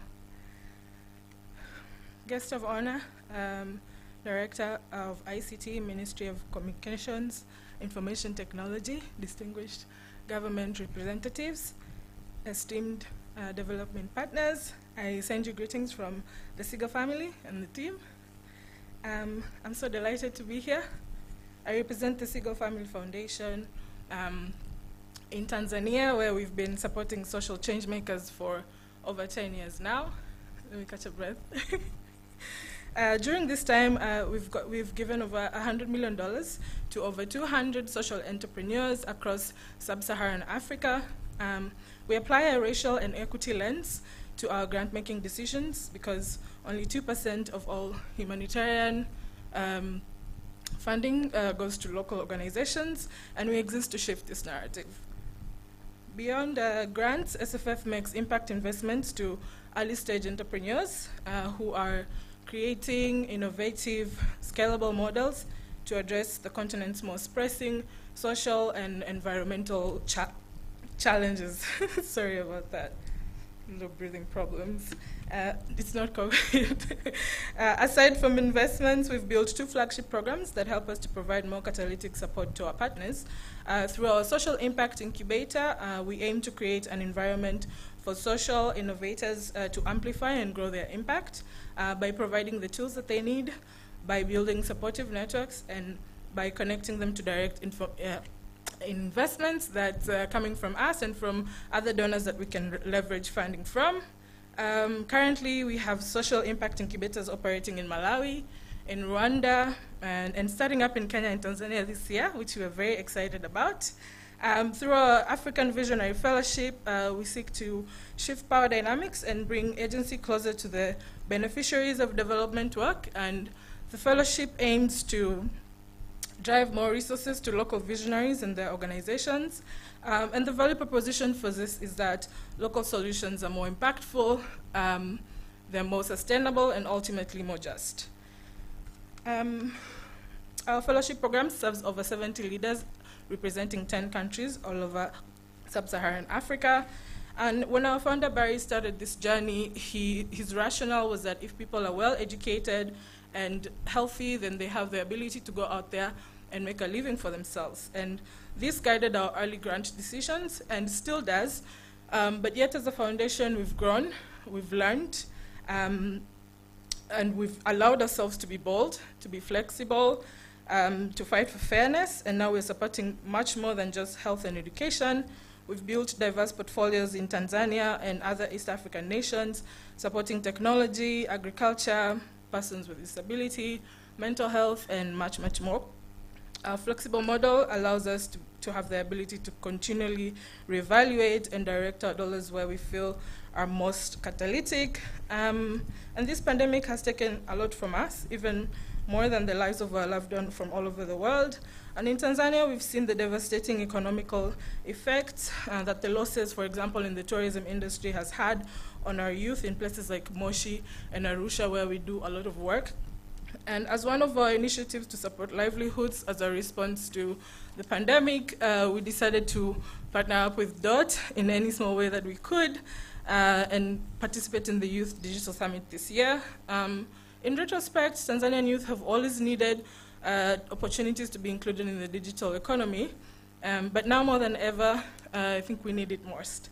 And we hope that our contribution and our support, however small, can aid in the success of this program. And as a young, privileged Tanzanian myself, I was able to use the digital skills and tools that I had from a very, very, very young age to create employment for myself before I was officially employed out of university and employed for about 2 years, but I knew how to make a website from scratch because I had to do it and pass my marketing IT class and making brochures and designing logos. And for many years, I didn't even need capital or anything else, just the tools that I already had, the knowledge that I already had, and I made a living until I was formally employed. So I can only hope the same outcomes for the youth that will be reached by this program. Thank you.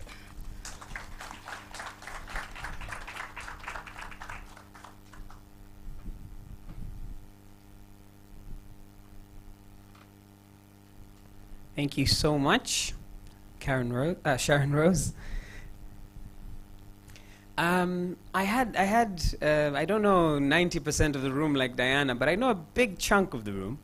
And I had breakfast with Caroline from Seagull Family Foundation this other time, and I learned quite a bit about the type of flexible, grantee-focused grants that they make.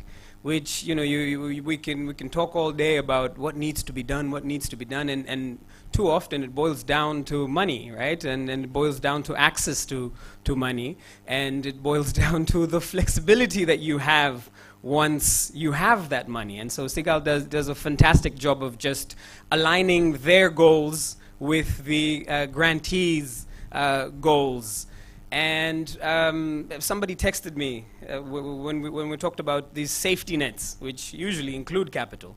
And they texted me about Jeff Bezos and said, you know, Jeff Bezos got a $250,000 loan from his parents to start Amazon. And so the story, of course, is always about, oh, it started in the parents' garage, but we're discounting just how much of a head start you have when you have something like a flexible grant from the Segal Family Foundation and all the other supporters, European Union, Canada, everybody who supports Tanzanian innovation. So thank you for doing what you do. And I'm going to welcome a representative from the High Commission of Canada, Helen Fitch, a senior director there and head of corporation. So Makofi, a round of applause for Helen Fitch.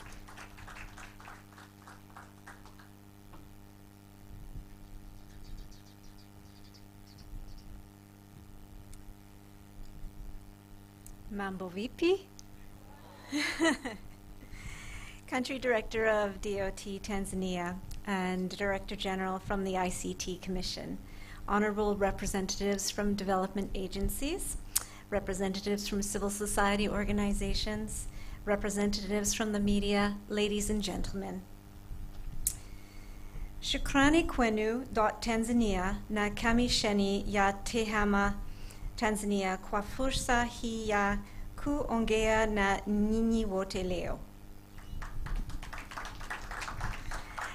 Nina furaha kushiriki katika ufunguzi wa mkutano wa tatu kuhusu vijana wa kidijitali wa Tanzania. And that's all I'll subject you to. Canada strongly believes that young women and men are at the center of building resilient and inclusive communities, both social and digital, in our changing world. Platforms such as this summit are critical to foster digital skills and social entrepreneurship, build knowledge and networks, and provide a space for innovation and collaboration to transform communities across the country.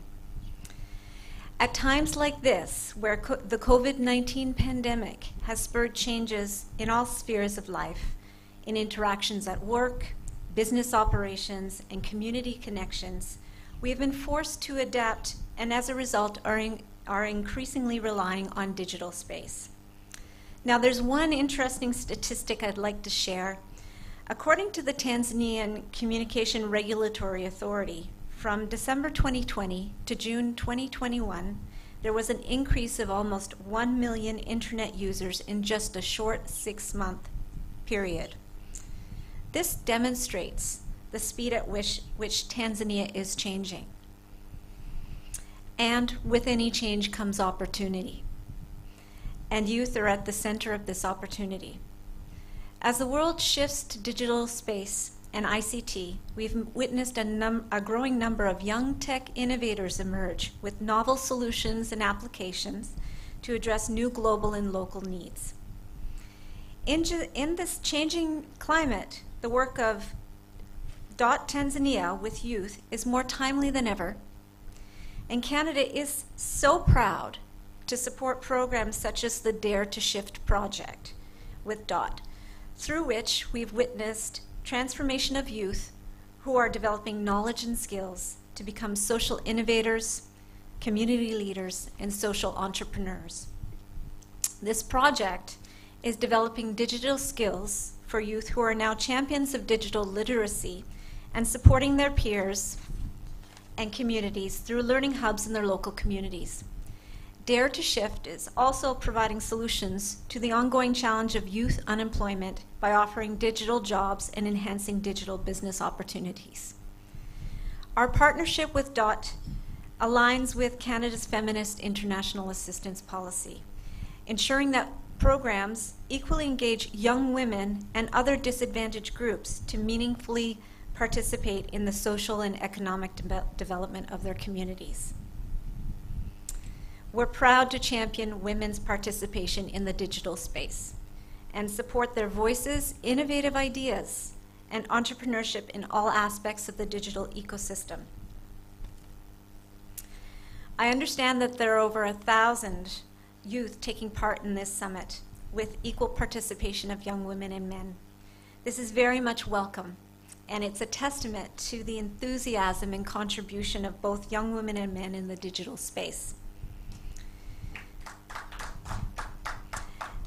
As we welcome the increased participation of young women and men in this age, we should not forget that it can come with other challenges such as cyberbullying, abuse, and harassment. And women and girls are often targets of such attacks.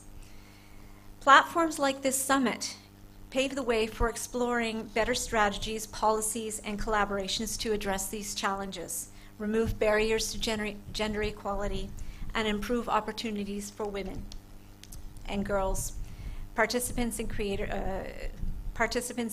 of the digital ecosystem. So I know you've had a long morning and you've heard a lot of speeches, so I'm going to be very short and brief. But just to conclude, I just want to reemphasize that we believe the Youth Summit is an incredible opportunity to empower and inspire young leaders and innovators to shape one of the most important global tools. And Tanzanian youth are a vital part of the global community. This summit recognizes the immense contributions that young women and men bring not only to your country, but to the world. An inclusive digital ecosystem will have a positive impact on all our communities. Ninapenda kwa mara nyingine kuwashukuru wenyeji wetu kwa fursa hikiwa sehemu ya tukio hili muhimu. Ninawatakia kila mmoja wenu mkutano mwema na wenye matunda mema. Asanteni sana.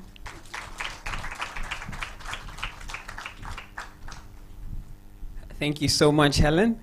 Your excellent Swahili makes me want to speak Canadian. It's just that Canadian doesn't exist, so I can't do that.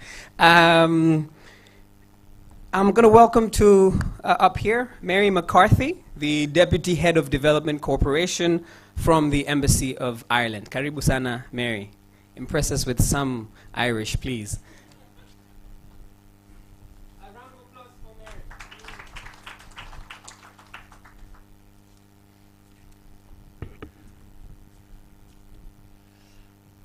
Good afternoon, friends, colleagues, and esteemed guests, both here and those who are attending virtually.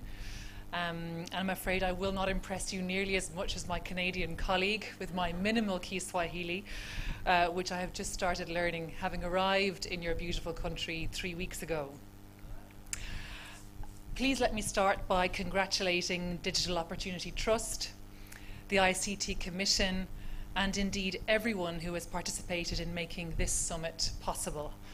Hongereni sana. My name is Mary McCarthy, and I am delighted to be representing the Embassy of Ireland at today's launch. As we have already heard from many of the speakers, and I promise I won't take up too much more of your valuable time, the Tanzania Youth Digital Summit enables young people from across Tanzania to engage with industry experts in order to learn more about the vast array of opportunities available within the digital economy. For this reason, Irish Aid has been a key supporter of the summit from the past 2 years, from the pioneer launch back in 2019 to the now scaled-up event, which will cover 9 regions across the country. This makes the summit a unique and critical platform in mobilizing young people as co-creators, as innovators, and catalysts for impact, connecting networks of young Tanzanians with the goal of fostering digital and social entrepreneurship skills. Now, these are words that can roll off the tongue, so I'd like to talk very briefly now about why these skills are so important and potentially transformative. Last year's summit took place in a very different context to that of 2019. And we know that COVID-19 has unintentionally created an unprecedented and additional push towards the digital world and space. It has also demonstrated the increasing importance of digital technology worldwide in order to respond effectively to crisis and to plan together for recovery. Adapting to this new and fast-changing reality in the wake of COVID-19 requires digital skills building and access to digital technologies at a huge scale. At the same time, the pandemic has also exposed and exacerbated pre-existing inequalities, particularly for marginalized young women who were already vulnerable to the digital divide, even pre-COVID. Ireland's overarching objective through its development cooperation programme and through our broader collaboration with government, development partners and with civil society and communities is to reach those who are furthest behind first, so the most marginalised, the most vulnerable. In pursuing this goal in a number of different ways, we recognise the potential in building digital and social entrepreneurship skills designed to empower young Tanzanians, and in particular, young women and girls. Access to the digital economy is a key avenue for GDP growth and also in the creation of high quality and sustainable livelihoods. We know that the youth population in Tanzania is predicted to reach 15 million by 2030. So that's an increase of almost 300% from 1990, when many of you maybe were not even born yet, but I was. Up to 1 million young men and women enter the labour market each year, but often without the access to formal employment they require. And the infrastructure to support those interested in the digital economy and in social entrepreneurship, as we've heard from other speakers, is not yet available to all. And this is a challenge that the summit aims to respond directly to. Given the right skills and opportunities, young Tanzanians can be dynamic drivers of sustainable growth and jobs. The potential of the digital economy is something which Ireland is acutely aware of. In the past 6 years, we have seen a remarkable recovery in our own economy in spite of a challenging regional and global environment. And part of this success can be attributed to concerted efforts to growing our digital economy, which continues to create new business models and new forms of work, providing high-quality jobs to almost 100,000 people. This has been achieved by making significant investments to improve both basic and advanced digital skills, by expanding SME use of online transactions, be they in tourism or in agriculture, and also by increasing Irish people's use of internet services. And we can see similar and many other inroads being made here in Tanzania. But the move towards digital is not just about jobs. Digital skills are also critical tools in terms of global advocacy and action on key global issues, for example, on climate change. We can see how important digital skills are in engaging young people in key global processes and events. For example, next month's Food Systems Summit and at COP26 in November.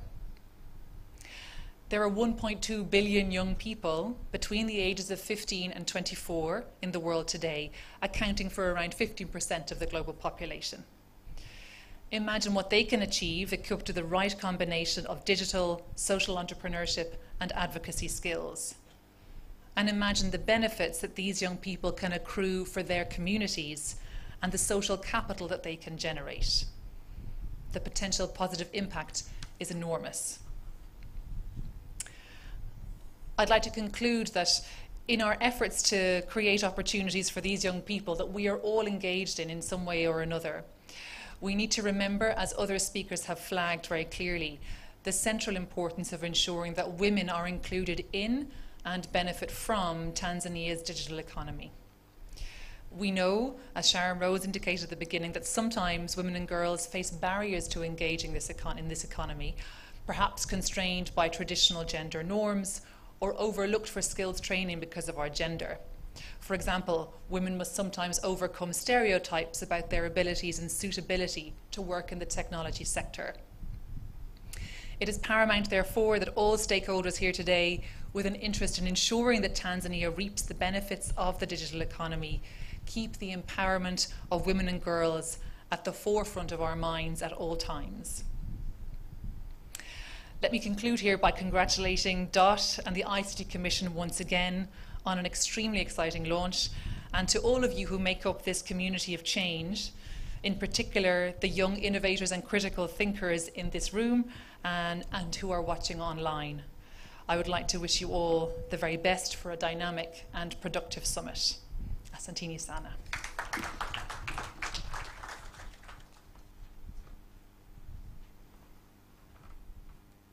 Thank you so much, Mary McCarthy from the Embassy of Ireland. Irish actually does exist, but I can't speak it, so I can't do that either. I loved a part of what Mary was saying. I remember it reminded me of this quote from, I think it was Seneca, who said that in crisis there is opportunity, right? And in every crisis, usually it accelerates innovation. So with the coronavirus pandemic, there was a lot of acceleration towards things like virtual, like things like Zoom, for example, distance work, all of that. But one thing that we've got to kind of remember, all of us, is that crisis usually just brings up the ideas that you have lying around during non-crisis times. And so during non-crisis times, you've got to improve the quality of the ideas you have, because in crisis you move super quickly. It's just the ideas you have lying around are the ones that are going to be implemented. So thank you so much, Mary. And we have two more keynotes. One of them is Dr. Sund Christine, who will be joining us via Zoom. So as the media team are setting that up, we're going to watch a video from our partners, the European Union. So we're going to play a video from our partners, the European Union. Then hopefully the media team will be ready for Dr. Sund Christine. And then we'll finish off with the Ministry for ICT. Asanteni sana.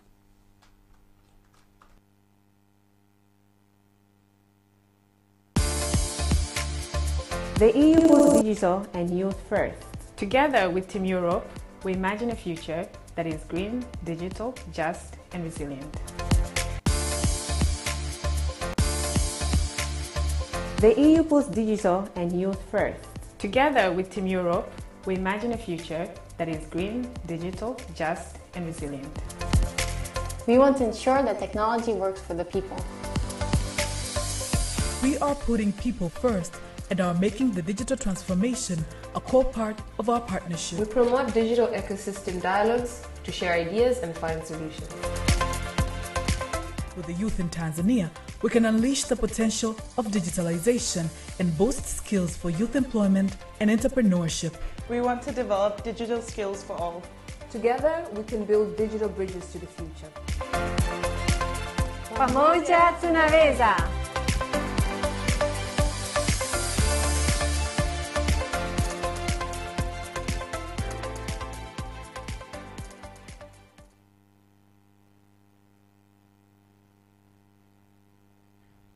All right, thank you so much. Our partners, a round of applause for our partners, the European Union. And I am informed that Dr. Sund Christine, who is a senior advisor for the International Telecommunications Union Regional Office, she's joining us via video conference. So, karibu sana, warm welcome, and maybe we can give her a warm welcome in the room. Karibu sana, Dr. Sund Christine from ITU.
remarks. As I've been introduced, my name is Mr. Mulembo Munaku, the Director of ICT from the Ministry of Communication and IT. Furthermore, I'm currently the Acting Permanent Secretary, basically of the Ministry, but I'm here on different capacity. I'm representing the Minister of Communication and IT. So I want to make this introductory remarks. So wherever I'm going to state first, I will read the speech as it is because are the words of the Minister himself, Honorable Faustin Ndugurire, the ones that he wanted basically to deliver this speech to you. Then probably later I will add, my own words, but for now, I will read the speech as it is, but later on course I will add my own words. The Deputy Head of Delegation of EU in Tanzania, Emilio Rossetti, Diana Ninsimila, Country Director DOT Tanzania, Dr. Amos Nungu, Director General of COSTECH, Mr. Samson Mwela, the Director General of ICT Commission, representatives from developing partners, NGOs, private sector, here present either physically or virtually. Distinguished guests, ladies and gentlemen, good afternoon. First and foremost, let us thank Almighty God for allowing us to meet here today in this first day of Tanzania Digital Summit 2021. I would like to congratulate all the participants attending this opening ceremony, either physically or virtually, as well as organizers of the event that is geared towards enhancing digital skills development among Tanzanian youth. Furthermore, we would like to congratulate DOT Tanzania and ICT Commission on how the summit of this year is designed as it is being run in different regions of our country. Distinguished participants, for the past 10 years, the government has been focusing on creating conducive environment to support entrepreneurship-driven innovation in Tanzania. Considering the fact that Tanzania is a country in which 75% of the population is under the age of 35. Let me insist one thing here. We had, according to the estimates of our national census of 2020 December, the age between 15 years to 35 years, they're around 33.6%. And the age below 0 to 14, around 43%. In totality, we have over 75% of the younger generation. Entrepreneurship is becoming a major way of these young people to develop themselves, especially by starting small and medium businesses, while focusing more on using digital technologies and innovation in solving socio-economic challenges. The growth of modern networks and technologies and the presence of many young people with entrepreneurship mindset make it possible for innovation activity to grow faster. The existence of enabling environment for innovation is essential to facilitate transforming ideas and visions into reality. Distinguished participants, according to the Global Employment for the Youth report of 2020, young workers continue to face high rates of poverty. As of 429 million youngsters workers worldwide, 30% are in poverty line. In addition, the report highlights that there is considerable digital divide between generations and regions, such that young people in developing countries are less likely to have access to internet and other technologies that their counterparts in developed countries have.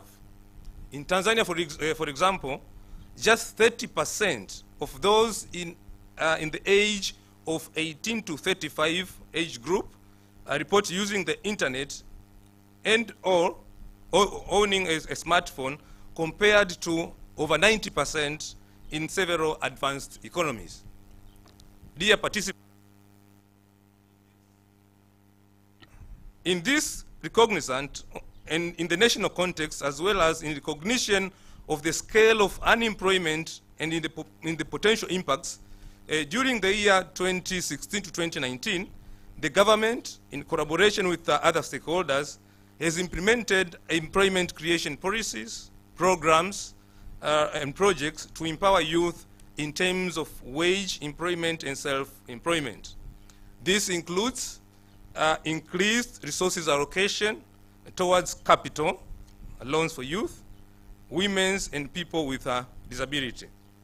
Despite these initiatives, several other strategies are needed in this digital era, whereby the growth of the country economy is highly attributed by adoption of digital technologies in various areas of manufacturing, production, and service sectors.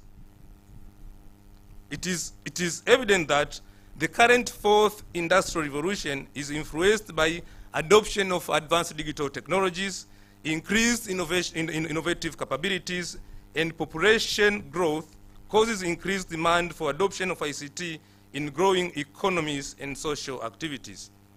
This situation is more prudent with the current era of advanced technologies like robotics, artificial intelligence, Internet of Things, cloud computing, 3D printing, and others, just to mention the few. In these regards, the Ministry of Communication and IT has embarked on various initiatives to ensure information and communication technologies become the source of employment to Tanzanian youth.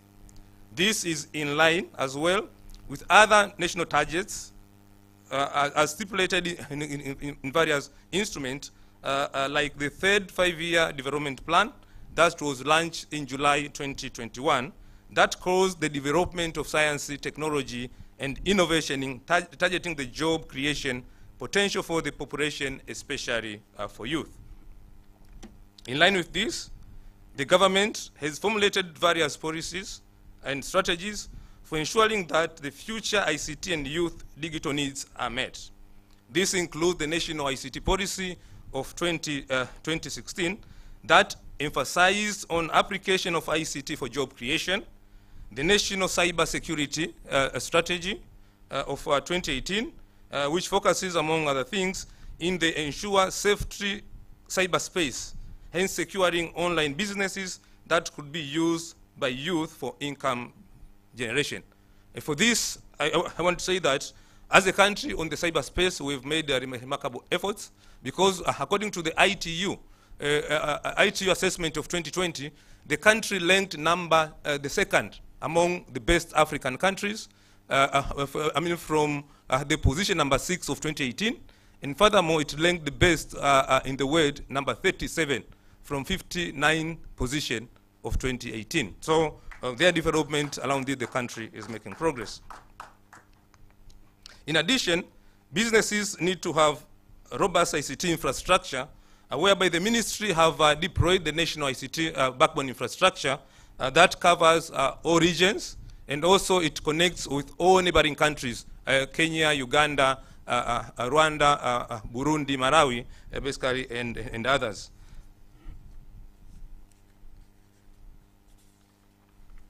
Dear participants, based on these efforts and other implemented initiatives, as well as existing legal and regulatory frameworks, has resulted into mobile network coverage of 94% of the population and 66% of the geographical coverage. There is an increase in the number of internet users from 5 million in 2010 to around 29.1 million in 2021. Further, the mobile subscribers have increased from 21.1 million in 2010 to around 53 million, basically in 2021. Further, there is a reduction of basic tariffs from voice communication from 349 shillings, Tanzania shillings per minute in 2010 to around 70 Tanzania shillings per minute in 2021. The efforts are also in line with the WORD program Action for Youth that highlights the importance of improving access to internet and to increase information technology literacy at large. Furthermore, the WORD program Action for Youth recognized that effective use of ICT should strengthen youth engagement.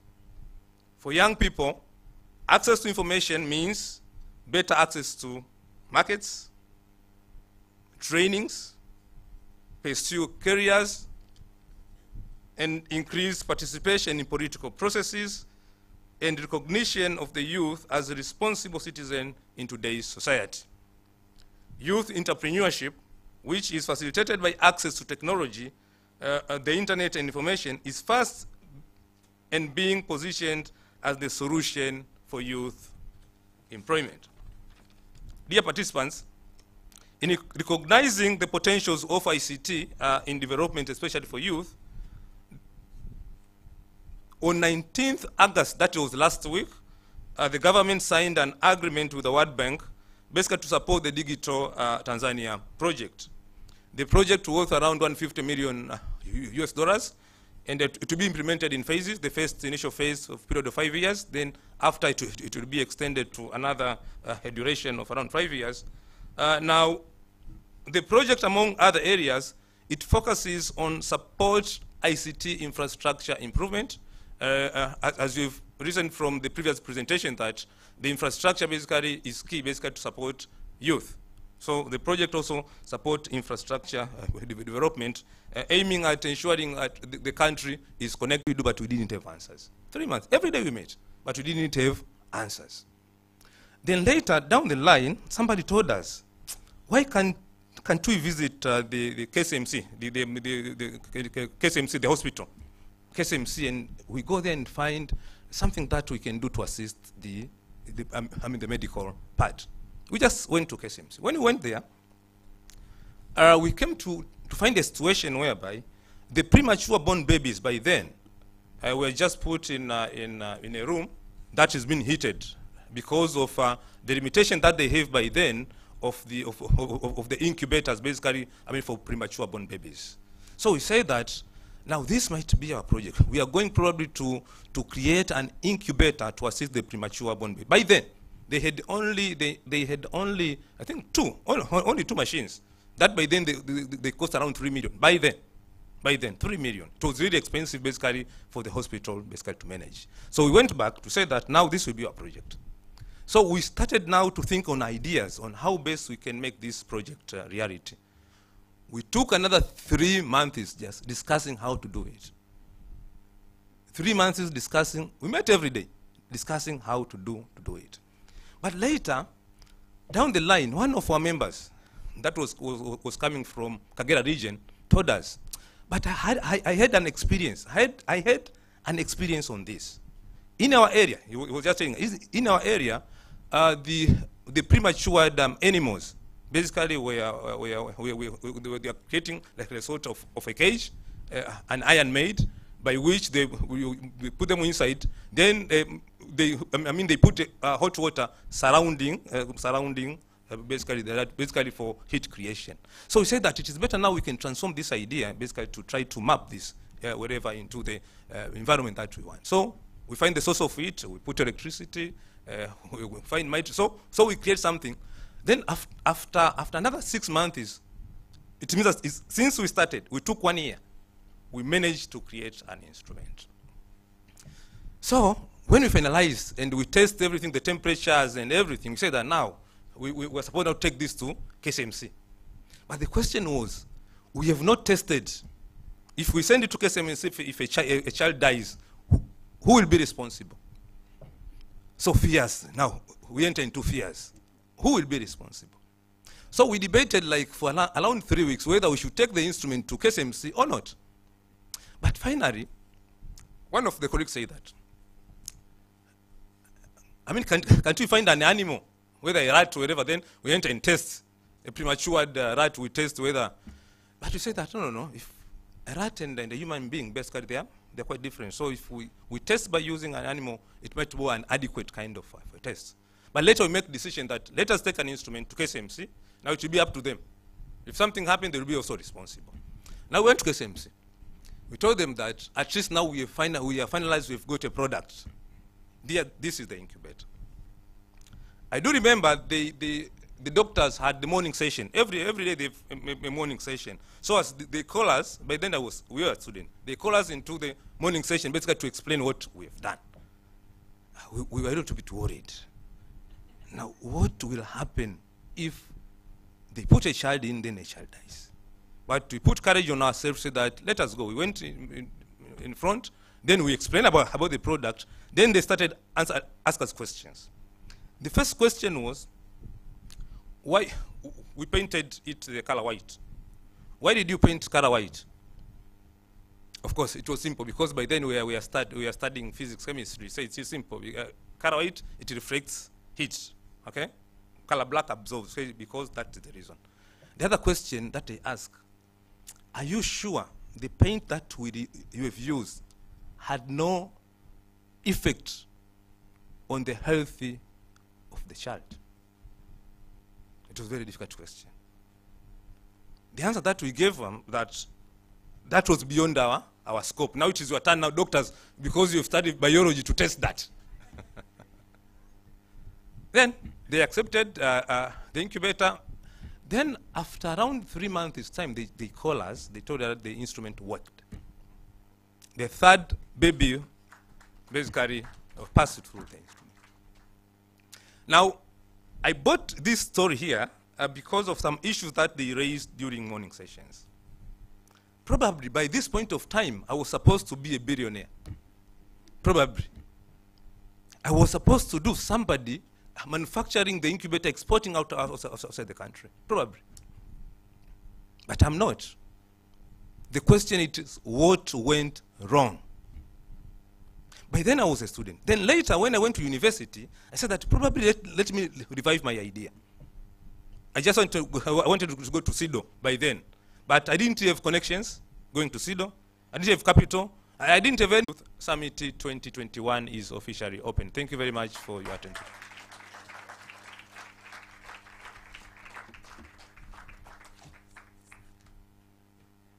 Thank you so much, Mr. Mulembwa Munaku. So we're coming towards the end of our session today, our opening ceremony. As he said, the Tanzania Youth Digital Summit is officially open. And I'm going to run very quickly and through a vote of thanks to recognize a few people, a few organizations, and then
that as young people, as people who want to go into this digital space, we have an opportunity to really experiment things, learn fast, and move.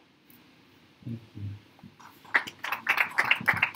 All right, brilliant. So we did have quite a few ideas thrown around in the room, some great ideas. I noted down a few takeaways of my own, which I will end with. A lot of them have been mentioned, but one thing my brother Andrew Mahiga mentioned at the very beginning, that when Jacqueline asked, are we ready? He said, we have no choice but to be ready. And so the question moves from us, having no choice but to be ready, but are we prepared? It's less a question of us being ready because we must be ready, but are we prepared? And that's something that I would want all of us as we leave to think through. Another thing is around safety nets and a supportive environment.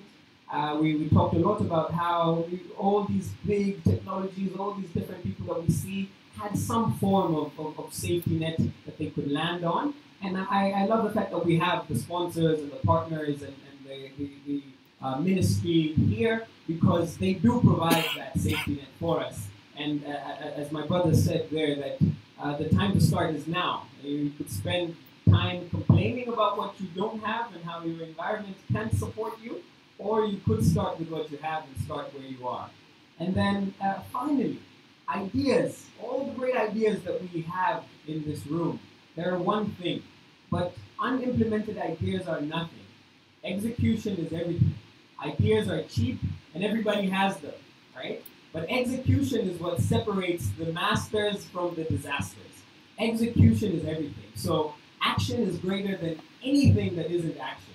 So if we're going to take the ideas that we've come up with in this room, if we're going to take the collaborations and the partnerships that we've discussed in this room, if we're going to take them forward, both in terms of this Tanzania Youth Digital Summit, with the 1,000 youth that are participating, the 3 days that we have, 7 zones, 10 regions, all of that, we have to put the stuff that we've learned, we have to put the stuff that we've discussed into action. Asanteni sana. My name is Prince Glorious from Honor Stories. Asanteni sana. We're going to take a photo outside as our final action of the day. Phil is going to lead us just there, so we'll just have before we do continue with the chit chat, let's just step outside. Phil will help us organize this and take some photo for the group. Asanteni sana na Mungu awabariki.